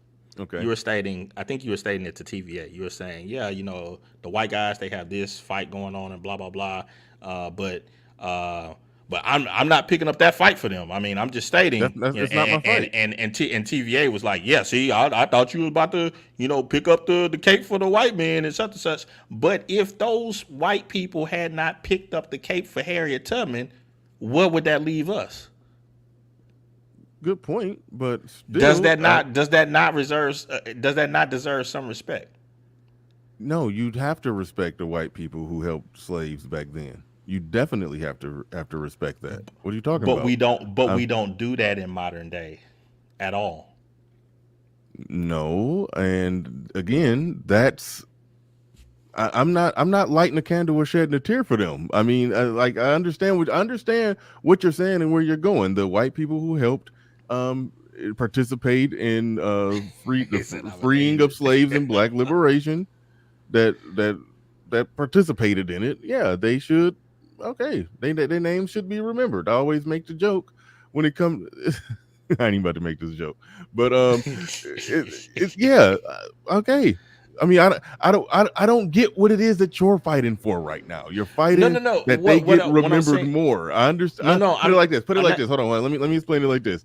To the black people who just completely just blood and guts with it, they are racist, white supremacists, racist. Yeah, they never take the time to stop and consider that it's very, very little that got done in any black movement, pre-1965 without a lot of help from white people. That part, yeah, I under if you're just making that point, then I'm with you. But my point is but this. It does seem like it's for the people who are saying it's like some tribal advocacy for I'm hearing coming out of your voice. Okay, go ahead. Well, no, I'm trying to be as objective as possible, because a lot of times when people will throw up the arguments and stating that the whole white supremacy thing, well, basically, when you downgrade or do not acknowledge the people who did those things, those were the people who actually changed the direction of the nation. It wasn't black people who did that. Black people did not set themselves free. Agreed. So the argument from the perspective of, oh man, there's this white supremacy, it's always been white supremacy. It's like there's always been there's been a significant amount of people who have been on your side. History has proven that. Mm-hmm. So to make arguments stating about, oh man, all white people this, or they move in all this different way, they moved in a way to free you. Yeah, by majority. When I was just talking to Kevin C, it was a debate over whether or not, like, post-slavery, why didn't they? It was the why didn't they kill us debate. They didn't need us no more. They could have just wiped us out. Why didn't they? You know, that's where it gets goofy. Now this whole thing is turned into, if you disagree with SKC, come on up. I don't have that much disagreement with him. It's more of my disagreement is just more of just how it sounds. Yeah, It sounds like we need to praise the white man who helped us. That it does sound like that, but I understand that there is a logical basis in what you're saying, that these things would not have happened without white people. So it should be, it's ridiculous to basically make the argument that they want to wipe us all out when if you say they, in the top down governmental standpoint, have always had the ability to do it. And so so that's where those arguments break down, and I'm not with them. You know. And there's a deeper part of that. Why doesn't it sound right? Because you sound like a black man, basically, saying we need to sing the praises of white people. Okay, now that's what it sounds. That's what it not, sounds like. not, but hold on, wait. That argument is a good argument. Put it like this: if somebody came up here and they laid out the full argument that white people are racist, they all hate us, they have always hated us, they have always been racist, and they all want to ultimately take us out and kill us and wipe us off the face of the earth, and that's always been how they are, the vast majority of them, and that's their absolute 100% nature. If what I just said right there are not insignificant number of black people who believe that. All right. If somebody made that argument, your argument is a good rebuttal. Nobody exactly. I can name a content creator right now who a lot of black men pay good money to, who says stuff like that. Who? Jason Black? No, Six the Goddess. Oh wow. She's a straight up racist. Oh, see, I don't listen to her. I haven't listened to her. I just been sent stuff that's like, yo, bro, listen to this and tell me that this isn't like, so if it was a white person behind it, that people would be in an uproar. And I have to agree. Oh no, and I agree with that too. That was my initial premise. I agree with you. Black folks is racist. So again, a lot of what you're saying, you know, I wish you had the necessary sparring partner on this, because I agree with some of. I agree with a lot of what you're saying. It's just it comes when you make those points, it comes off as goofy. Not goofy. Goofy is a strong word. It just. Why? If it's not coming as a counter argument, then it's like, well, what are you saying? But you are countering. It just the person that you're. It's almost like you're fighting the air. I don't have the person in front of you who made the statement. You see what I'm saying? So it's like you're throwing it out there, and so it's just coming off like we need to be praising these white folks. No, the point that when I originally came on, the point that I stated to you is that in these spaces and associated spaces, that there it really does not exist people who will come out and just be balanced and say, no, some of the junk that people are stating, that's just straight up racist. That it's absolutely nonsense. It's not objective at all. It's not even founded on anything that would be that would even be considered rational in the world's opinion. Mm-hmm. And we don't have people that'll do that. And the problem with that is, then the question comes in, then why? Well, I think I have a reason for that, because in the black community as a whole, the default setting is what someone like a Tariq Nasheed will put out, which was so easy for people just to bite in on, with the whole thought of, well, you a suspected white supremacist. You're a suspected white supremacist. That's the default for all people. You're a suspected white supremacist in a country that says, innocent till proven guilty. Well, the argument would be is Now that don't apply to us. That don't apply to black people. So don't need to apply that back to them. So then it would be fitting and fair and just for people to approach black people and say they are a suspected black, insert keywords, until we know differently. Why? Look at media. Wouldn't that be fair? They're welcome to do that, and based off a lot. Look, if they really told their heart opinion on what people like Tariq Nasheed say, what Jason Black say, like, yeah, they would have to come to those conclusions. Paul Gang got a good question for you. He says, as SKC, would he personally accept a reparations check? Yes, so I could give it to you, Paul Gang. Now, come on, answer seriously. That way I could double your money. You're not gonna answer that one seriously? What's there to answer? Would you accept it? You're against reparations. I went on and stood in it. There's aspects of reparations that don't make any sense to me. There's some aspects of it that do, but either way it go, if I get a check, I'm keeping it, cashing it, and using it to my benefit. But you are like far more. You are staunch. You seem to be staunch down against it. You would get out there, protest. I think I don't even think it's a rational question, and the reason why I say that is because it's almost like I put it in the terms of if a person says, "Well, what would you wish for if you had 3 wishes?"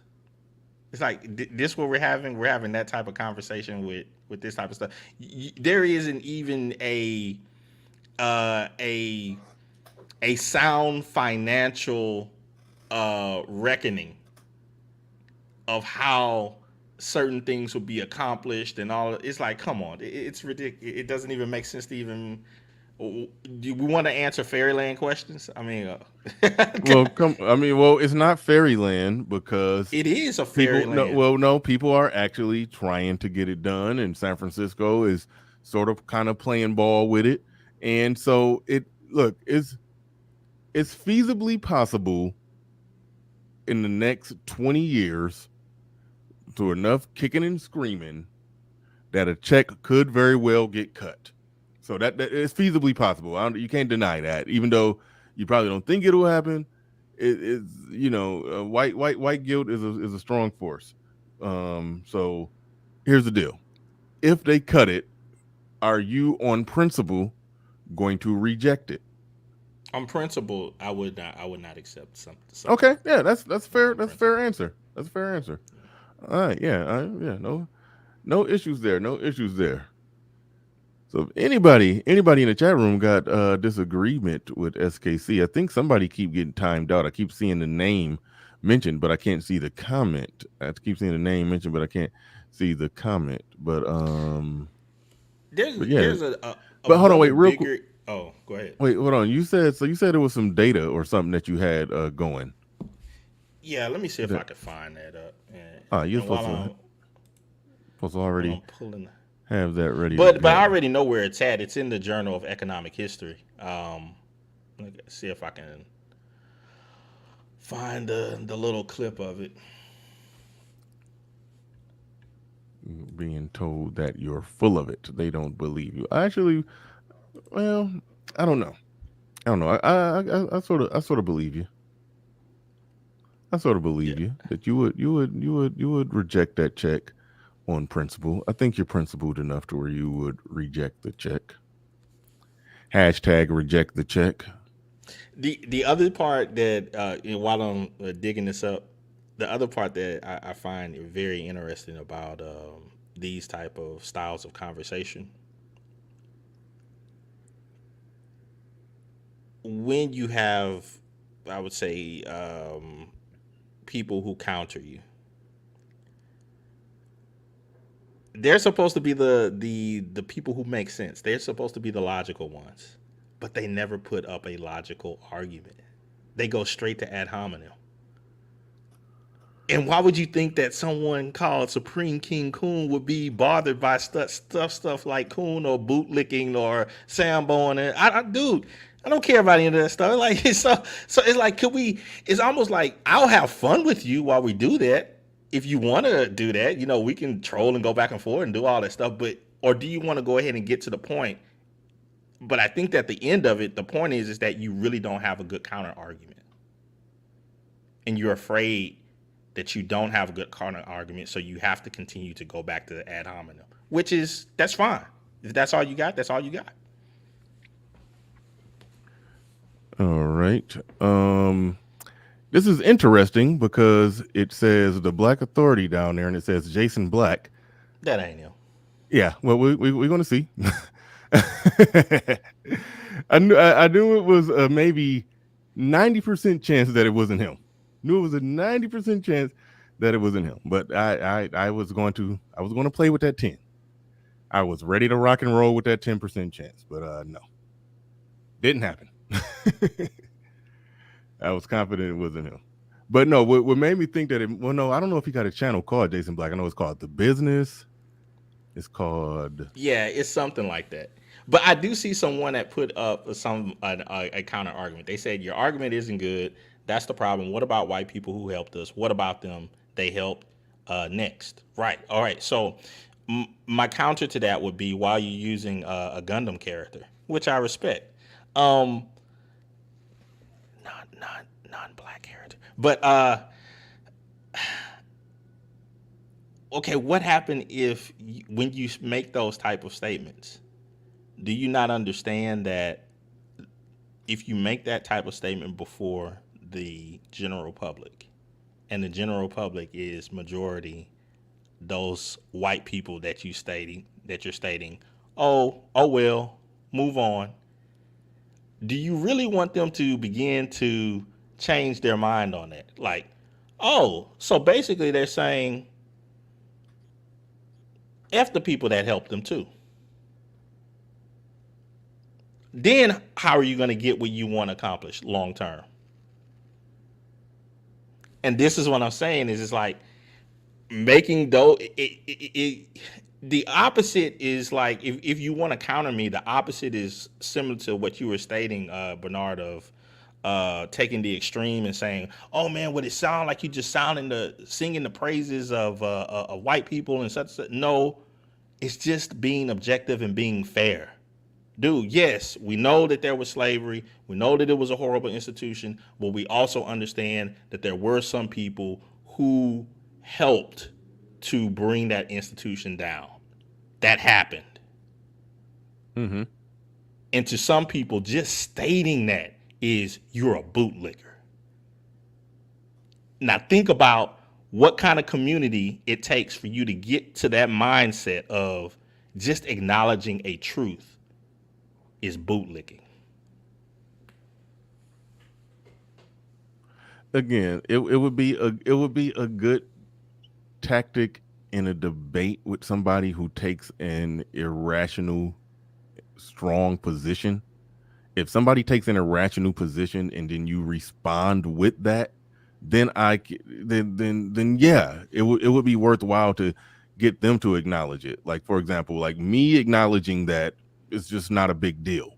It's no big deal to acknowledge that. But there are some people to where acknowledging that it breaks down a lot of the foundation of a lot of arguments that they build going forward. So that's why, that's why it would be, a problem for them. Take another one. I think Q Hefner, he says, who cares? Then shouldn't that same majority be able to say the same thing about you and reparations?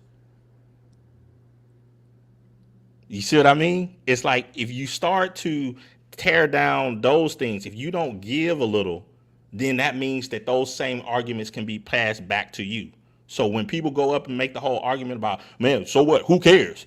Then that is like, that's why I'm saying that reparations will never happen, because you have the majority of the black community who would make arguments like that. Well, oh yeah, but who cares? Yeah, well, it's like, then that majority can say the same thing about you. Yeah, no, but do you think it's a difference when you're talking about an entire group of people, well, definitely the vast majority of people who were slaves, and then I'm not talking about, you could argue that the majority of white people opposed it, but I don't know if you could argue that the majority of white people, well, I guess other than the Civil War, I mean, but outside of that, I mean, it's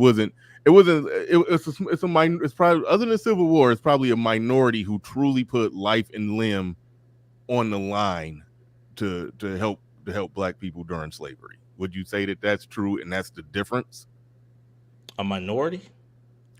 I'm talking about that. I'm not. I said aside from the Civil War. I don't know how many white people was on Earth. Let's just say it was. I mean, in America. Let's just say it was. Well, you might know. You know stuff. What was the white population? I don't know, but I do know this though. I do know this though.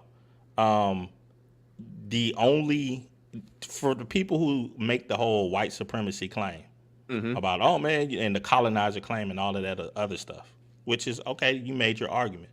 My counter argument is this: name another society that abolished slavery. Why does that? Because up until that point in history, there was no other group or nation that abolished slavery. Well, and it was the white people who did it. I know, but you sort of sidestepped my question or my point. I think that when you said, then why, if somebody is saying, okay, for the white people who put things on the line back then, you know, so what? Who cares? Okay, then you saying, then why can't these white people today say, so what? Who cares? For you know, when it comes to the black people that were enslaved and their ancestors and all of that. I was asking, is it a difference between one, you know, group, almost the majority being enslaved, versus what I still would say, let's say if it was 50 million white people in the States at the time. Let's just say it was 50 million white people in the States. Other than the Civil War, how many was putting life and limb on the line to help black people back then? It probably would, for that 50 million, it probably was a minority. So it's like you're trying to equate the courageousness of that minority with the suffering of a majority, and saying that those two. I'm trying to work out the argument. I understand. Okay, where you're trying to go. You see what I'm saying? But the problem that you're going to run into is that the majority of people in America were not slave owners, and then you have to try to prove that they had that slavery brought some great value to them. Yeah, but no, that's irrelevant to my point. What I'm saying is the people that you're saying that y'all need to, you know, have a historical bleeding heart for was just a minority, where black people are saying that y'all need to have a historical bleeding heart for the majority, for that they're saying your heart need to bleed for. That represents the majority of black people back then who were enslaved.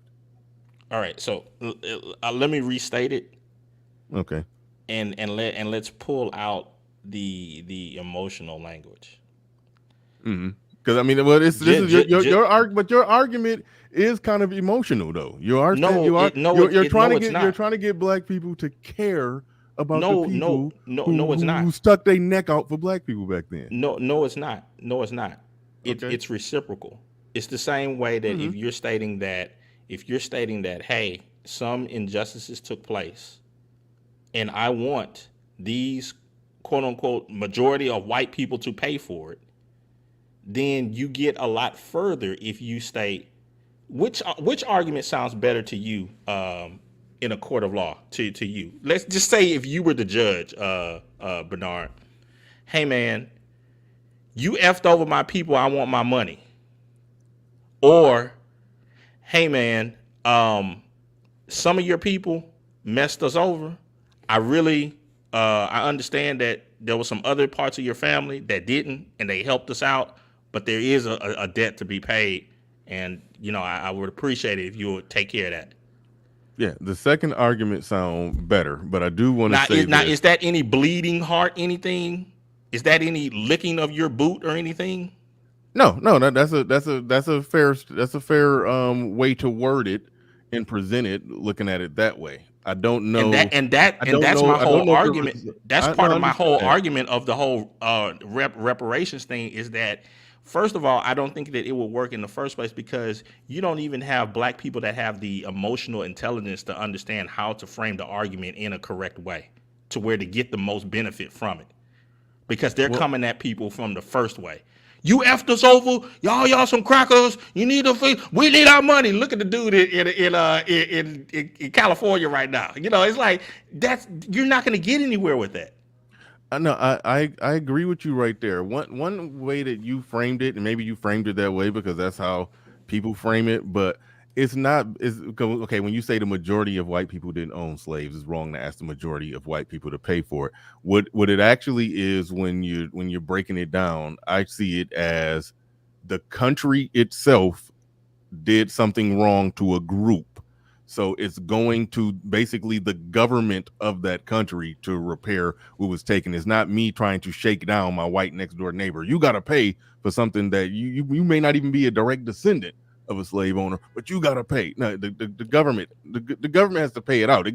I mean, just like we throwing money in Ukraine, and I guess we pay for it in our taxes. I guess it's somewhere on our check. And then when we look at look at the money they take out the check, I guess somewhere in there, Ukraine is getting paid for. The argument presented properly should be just like the government is paying for all of this shit and paying for all that shit and paying for all that shit. The reparations should be something. I think it's sort of a straw man to say, y'all asking white people to pay for it, like they're reaching in their back pocket and handing niggas dollars. It's like that's not exactly how it works. Yeah, you're absolutely correct. I'm just stating that you make a better argument if you are consistent throughout the entire history. Mm-hmm. Instead of leveraging such a harsh hand and trying to state, oh man, blah blah blah blah blah, and basically F you at the same time, you get a lot further by making the argument of, you know what, there were some of you that were good, there were some of you that were bad, and however, the some that were bad affected our community in this way, and I'm actually now calling on the efforts that have been shown in the past of you to do good things, follow that same pattern, and handle this as well. That's a good argument. But I think they got to go with the shock and awe argument. I think they go with the shock and awe argument to try to,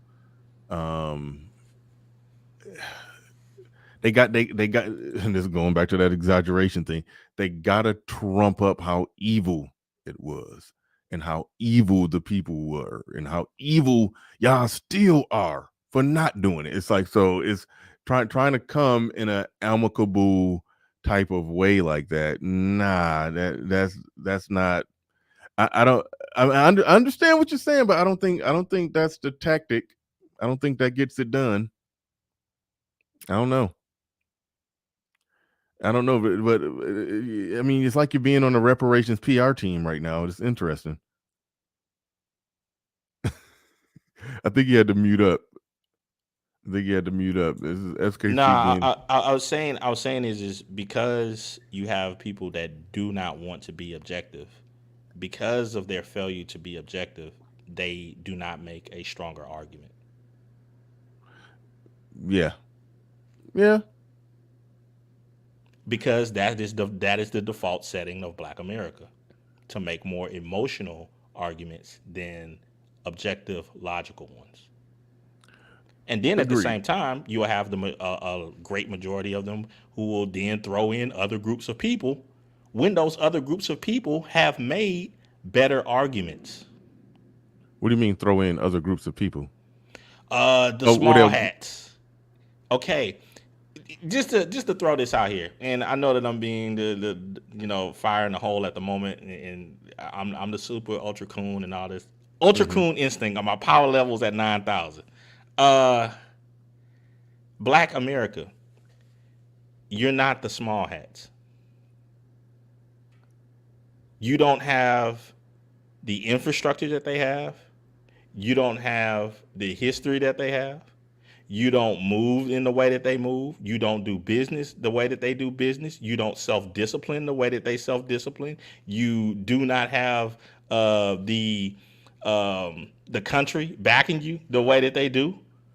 Wait, hold It's on. a lot of the things when people make these comparisons to, because the pro-black will instantly throw up, well, no other groups move like this and they don't allow this and such and such. Okay, well, there's a lot of other stuff that those groups don't do either that Black America does do. Black America does do. I don't know if Yes, right, I was using the AAVE because sometimes that resonates better in the Negro mind. Okay. Go on and pull some hot sauce out your bag. But anyway, all right. Since you're trying to relate to the Negroes today, but anyway, here's the deal with that. You said something that you threw me off with. Threw me off with the grammar. You said something that I wanted to get at. Damn. Okay. Repeat back up. What were you saying? I know it'll come back to me. You was making. No, I was just saying. Typically when something goes wrong, like take for instance with this whole Pearl situation, one of the major arguments that you'll hear is, I remember. Well, of course, other groups wouldn't allow this to happen. Other groups wouldn't allow the other groups. But you don't move like other groups. You don't have a founding religion like other groups. You don't have. It's a long litany of things that you do not have, and not only that you don't have it, you don't care to have those things. Okay, you view those things as unimportant and inessential. Okay, to all right, community. All right. Now here's the argument. It don't matter. It don't matter that we don't have all of those things. Were we wronged? Are we owed something? It don't matter. We don't walk with our pants pulled up. Are we owed something? Pay us. That would be the argument. Why do it matter if they got the proper religious backing? Why do it matter if the proper, what did you say, the infrastructure or all these important things that communities need? What difference do it make? Because those things bring value to society. Oh, yeah, they do, but why is that relevant to whether or not a people are owed something? Okay, let's just say if somebody had let's just say it was a car wreck. All right, both people were insured by Allstate. One person was a piece of shit. One person was a piece of shit. The other person was a stand-up model citizen. It was an equal accident. They both ran through a stop sign and crashed into each other. Both of their cars destroyed. Which sense does it make for Allstate to say, well, this person right here is a stand-up human being, model citizen, has a good family, does everything right, colors inside the lines, dots all his I's and crosses all his T's. And this person over here be engaging in all manner of fuckery and just undisciplined and just a terrible human being. All right. They both got into a wreck. They're both insured by Allstate. They both ran through a stop sign and crashed into each other. They both are owed, are they not? So the insurance company can't make a decision to pay person A because he's a model citizen and not pay person B because he's he get drunk and slap his wife every now and then. Yeah, you're exactly correct. I think that's a great analogy. I just don't believe in the premise of the analogy. I think that the analogy would be more akin to someone. One person is uninsured. Yeah. Yeah.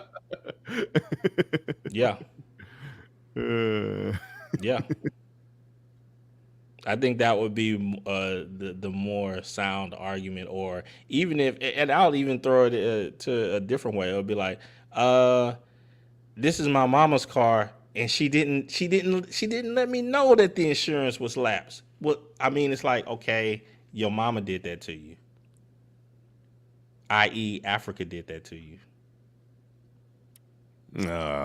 I don't know.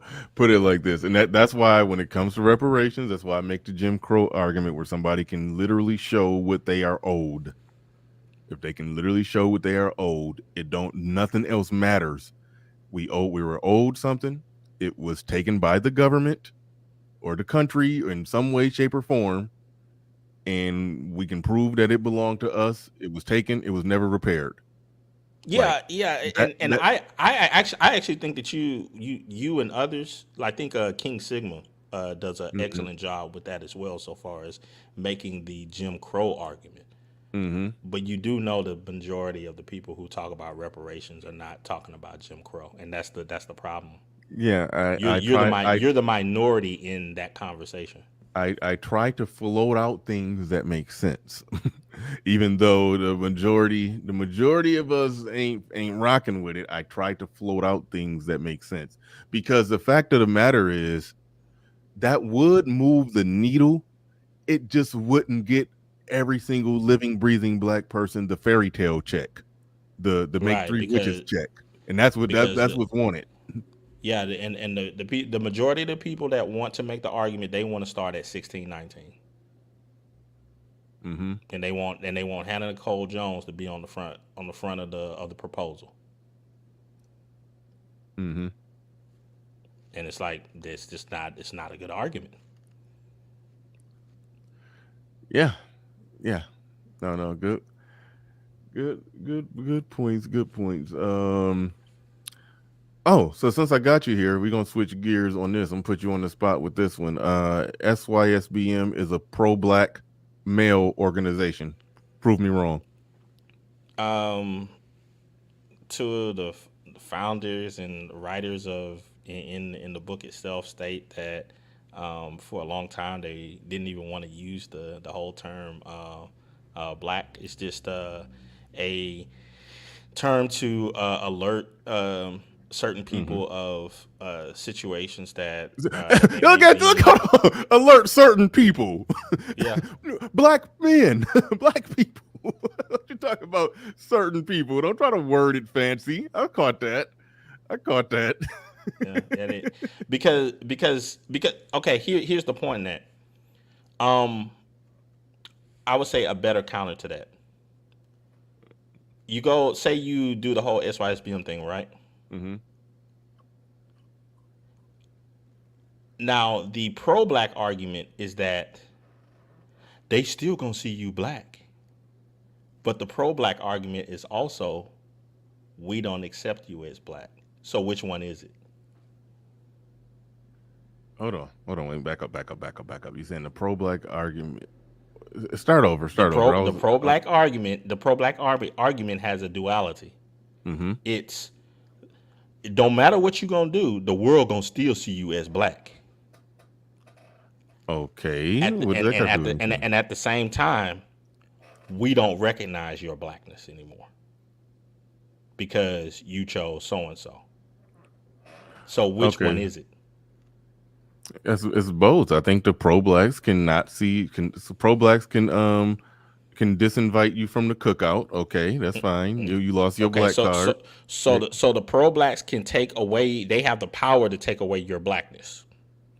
Right, but I see your point now. The rest of the world can give it back. Well, that's you admitting that y'all do the whole why do you need the term black type of, y'all make those arguments why y'all concerned about black this and black that, but you acknowledging that the world sees you as black and you have to move.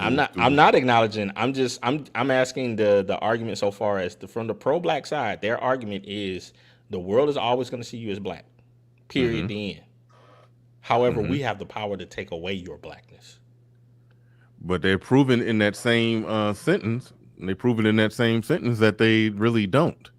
They just got the problem to say we don't fuck with you no more. So then why should I believe the people who are telling me a lie? Why should you believe the people that? Yeah, if one side of their argument, they don't have the power to quote unquote take away your blackness, which they stated you can't, that you're not even black anymore, blah, blah, blah. Okay. Well, then can't the same thing be said of the way that I move? Well, I mean, that means that I could, by your own statement and power, that means that I can move and make decisions in a way that you could say undercuts. I could say transcends blackness. Yeah. So really, Which I okay, think is which I you're think is a better move, considering the position of that black people are stating that they're in. I think instead of playing the whole tribalism game, it would be a better thing to start playing the global game. You know what? yeah. All of these global societies are interacting with one another. Here is a prime opportunity to gather all of the points and superior traits for wherever you're at, and combine them and be able to use them to your best benefit. Yeah, okay, so all you did right there is you showed one of the many pro-black contradictions. Like, they contradict themselves all the time. I mean, we do spend a great deal of time contradicting those that call themselves pro-black, despite we acknowledge that they engage in a lot of not quite pro-black behaviors, because so anyway, some of the stuff that they advocate for sweep under the rug. I mean, if they were truly pro-black, they would, they wouldn't be okay with a lot of stuff. But either way, here's the deal. To the statement that SYSBM, save yourself, black man, I don't it's almost like I don't know why the need to run from the idea that you are pro-black man. Like, this is essentially an online community. Basically, it's basically an online community which to commune with other like-minded black men who see things your way and put a beacon out for others to hear your perspective and say, and then maybe move the way that you move. Like, you're essentially trying to grow, foster, and create a community. And the number one unifying thing, y'all can have differences on a lot of stuff maybe, but the one unifying thing is being black and male.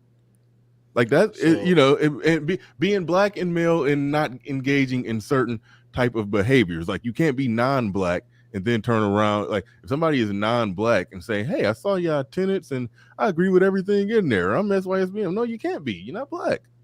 So I mean, it's like y'all can kind of own that, but it's like, but I notice the people who talk SYSBM and I see, and look, Trey be trolling. I think you know that, but he's like, y'all killing me with all this talking about black this and black that. Why y'all mention race? Clue always say that. When I say that, yeah, black need more vertical black businesses and hire more black people. Clue be like, yeah, why would you do that? What's the purpose of that? Why do you need that? That's y'all problem. Y'all still acknowledge race. Y'all still acknowledge blackness. And I'm like, everything that y'all are doing is rooted, not everything that y'all doing, but there's a black basis in what you're doing in the organization, in the movement, and y'all not trying to say, like, this is a community. SYSBM is a community. Y'all not trying to save the black community, but you're communing with other black men in an organization that has saving black in the name of it. So it's like you're trying to save at least half of the black community. It is a pro-black male organization. How's it not? And I know it's an odd argument, but I'm going to use it in order to prove a point. Okay. Was BLM about Black Lives Matter?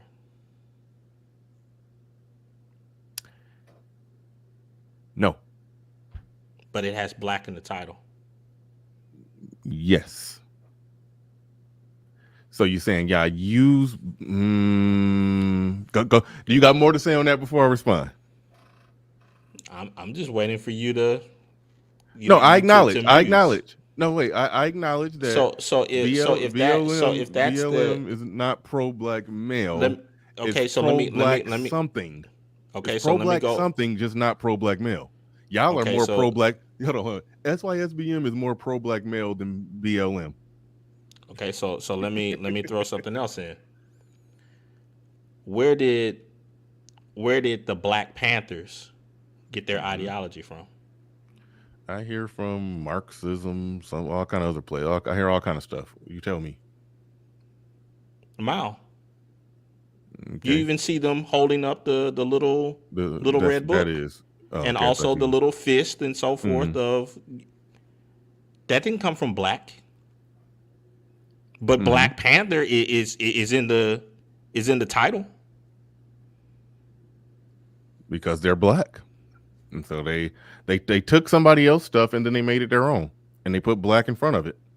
Okay, so why can't guys that are saving themselves take something else, the other cultural outsets from all over the world, and then make it their own?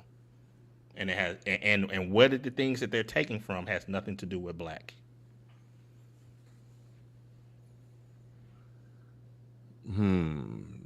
Okay, so when you say the things that they're taking from, you're talking about basically the ideas, the ideology, or just the what do you mean the things that they're taking from?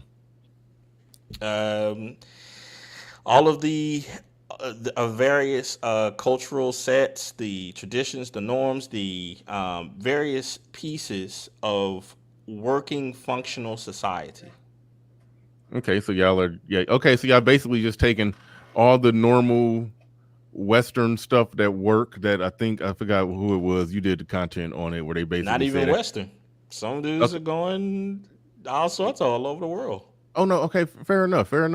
But either way it go, you're basically just taking things from a community standpoint, or just a living life in the modern world standpoint that actually work, and y'all are taking that, and then y'all are applying it to and emboldening black men to separate from this stuff in the black community that don't work. And you're actually saving yourself by abandoning what?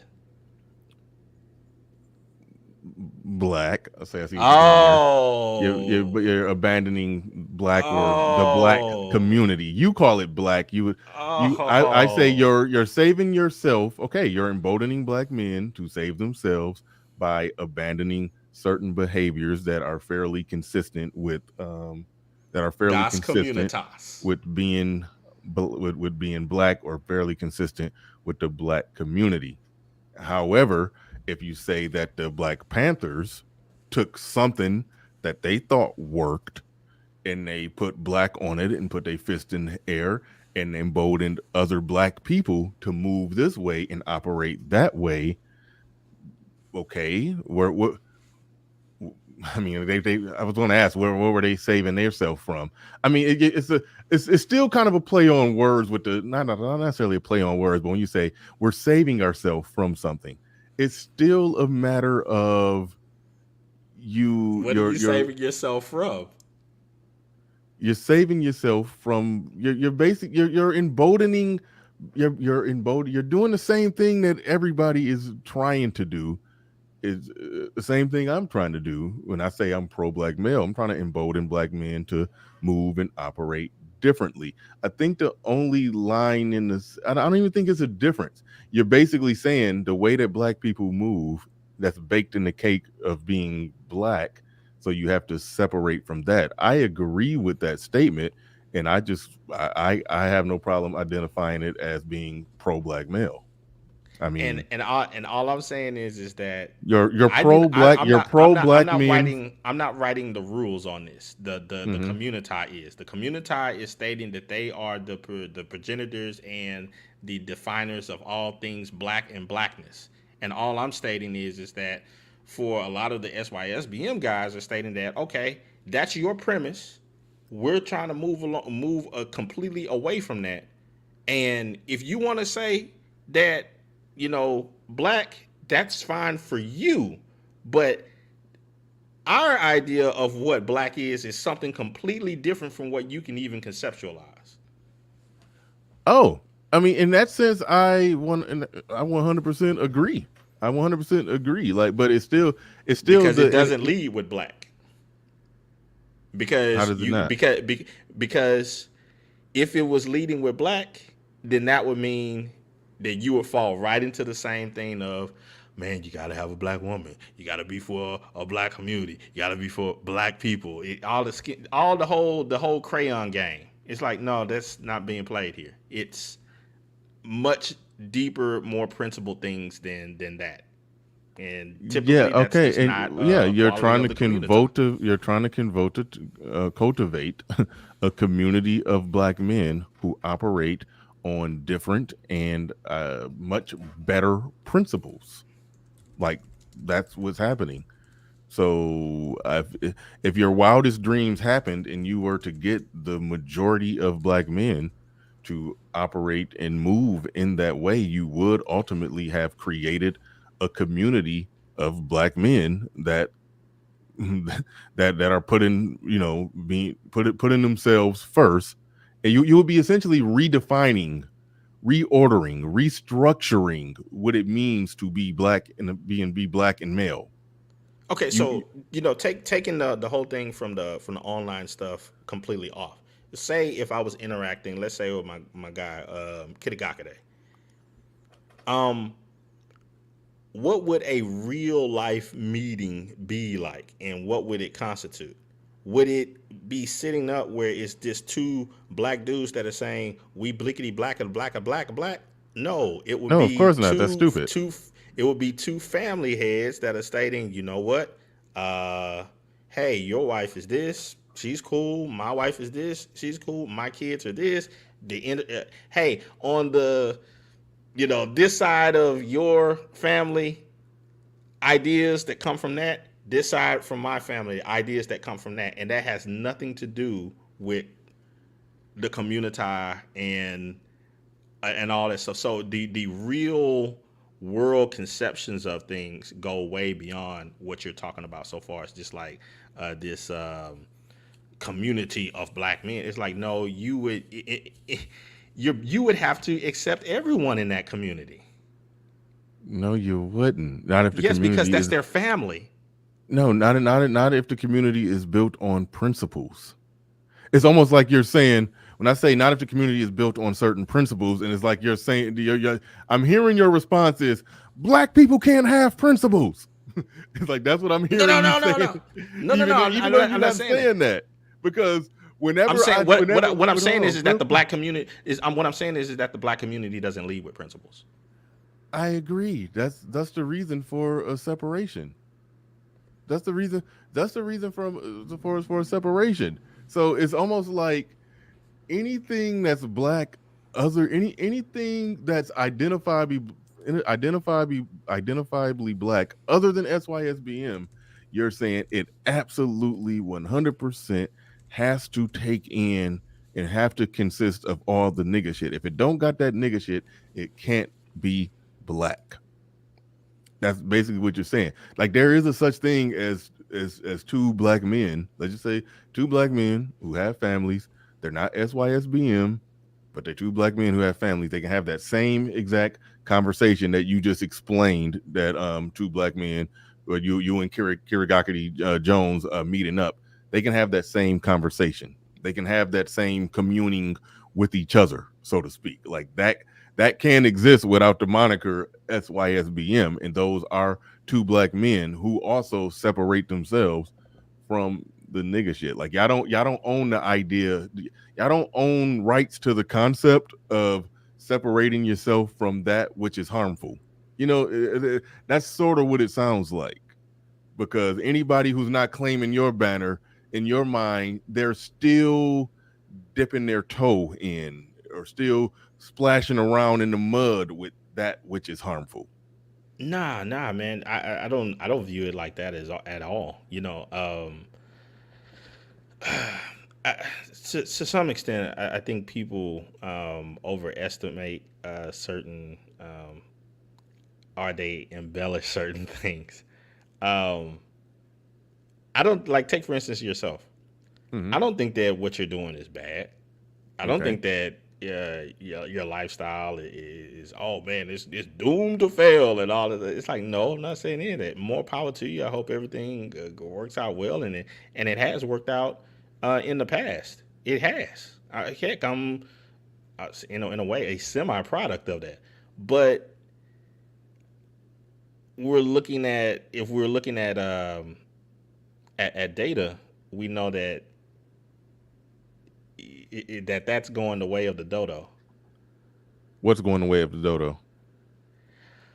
The the intact black family unit. Now, I know the argument that will be placed within the community. They're going to say, "Well, all people are." They're going to say, That's "Oh, not a good. that's an American No, that's problem." not a. But That's not when a we good. look at the That's not a data, good that's argument. not a good argument. Yeah, that's not a good argument. The area where you're saying when you're saying the intact black family unit is going the way of the dodo bird, yeah, the data is showing that is a crumbling thing, but certain values and principles are not going the way of the dodo bird. So just like two people of a different race, one of them can be black, that have certain values and principles and they can work. I do think two black people with certain principles can work. So, but I never draw a line in the sand saying it has to be black. The only thing that I do, and I think you encourage to do, is like that's how you try to embolden black men. And that's why I say you're pro black male. You try to embolden black men to have certain values and principles, which I also do try to embolden black men to have certain values and principles. Only thing I don't do is for me, the door is open to any woman of any race with certain values and principles. But either way it go, I'm about black male flourishing and sovereignty and doing, what works for you. But stepping back, looking back at it, just like I'm sure you want to see. Maybe you don't. Maybe you do. Maybe you don't. Put it like this: you want to see you want to see more black men win. I think, provided that they get with a non-black woman.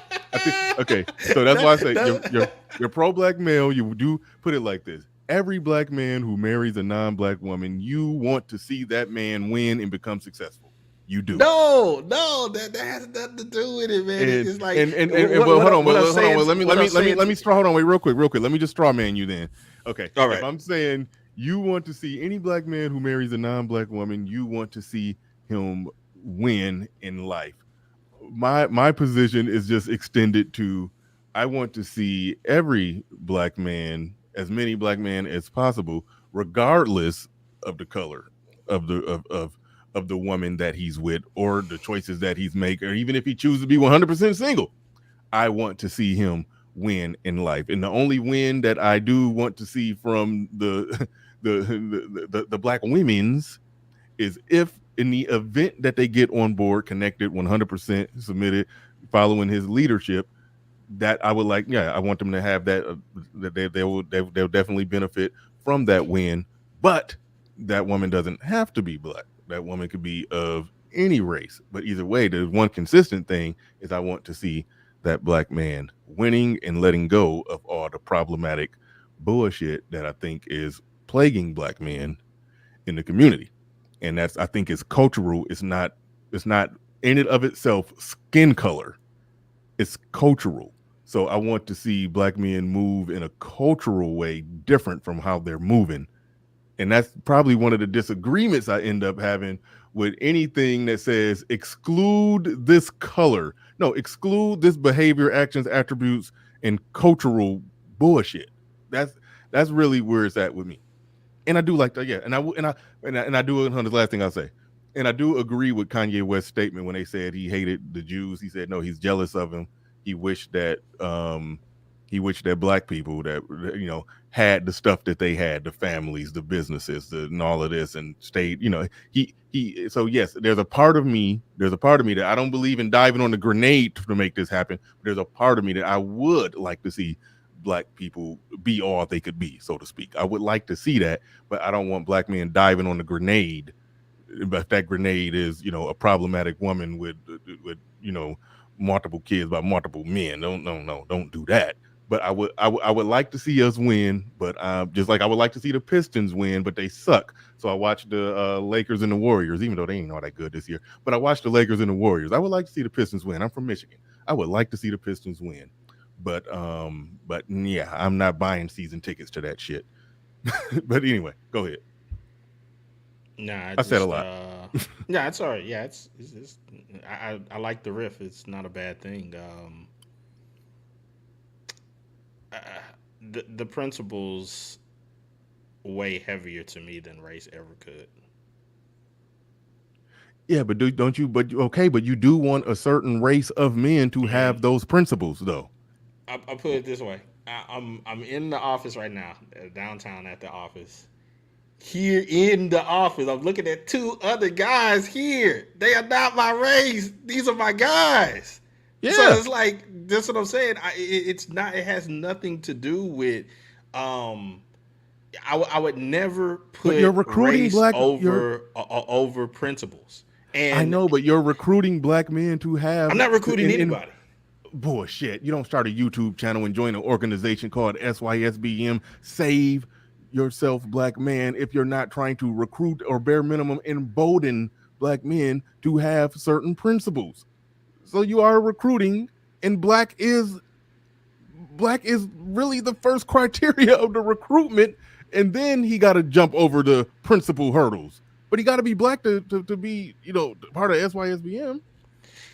If I could call it from, and I only can speak for myself. If I could call it by a different name, I would call it Think First. Think First, Move Principally. TFMP. TFMP. Hey, acronyms go far in this space. I don't remember. Anyway. All right, so TFMP. I feel you.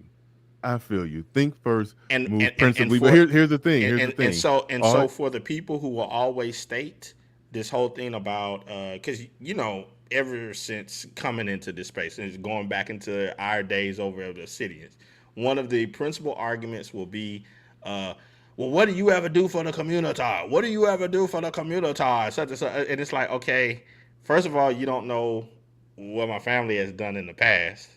And then second of all, it's like, hey, maybe could it have gotten to a point to where I began to understand that, you're better if you want to help different subsets of people. Sometimes you have to meet them where they're at.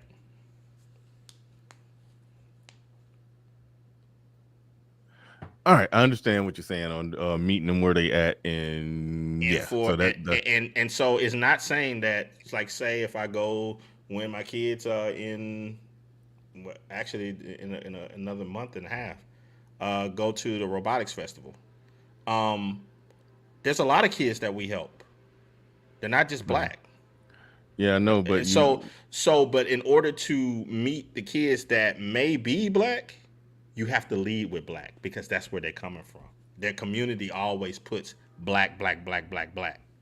And unless you say black to them, then you lose someone. Yeah, so what you would really, you want it to be like the Cosby Show. They didn't call it the black upper middle class family show. They called it the Cosby Show. That's what they called it. And so that's kind of what you're doing. You're basically saying that when you call it Think First or whatever the hell, you're basically saying that. That's basically what you're saying. It's the same thing. It is a black upper middle class family show, but they just didn't call it black middle upper class family show because it just sucked when you put black in it. It sucked when they called it a different world. They didn't call it the black college show. But for black people, yeah, you do got to use black. But even though they called it a different world, they called it the Cosby Show. The fact of the matter is, it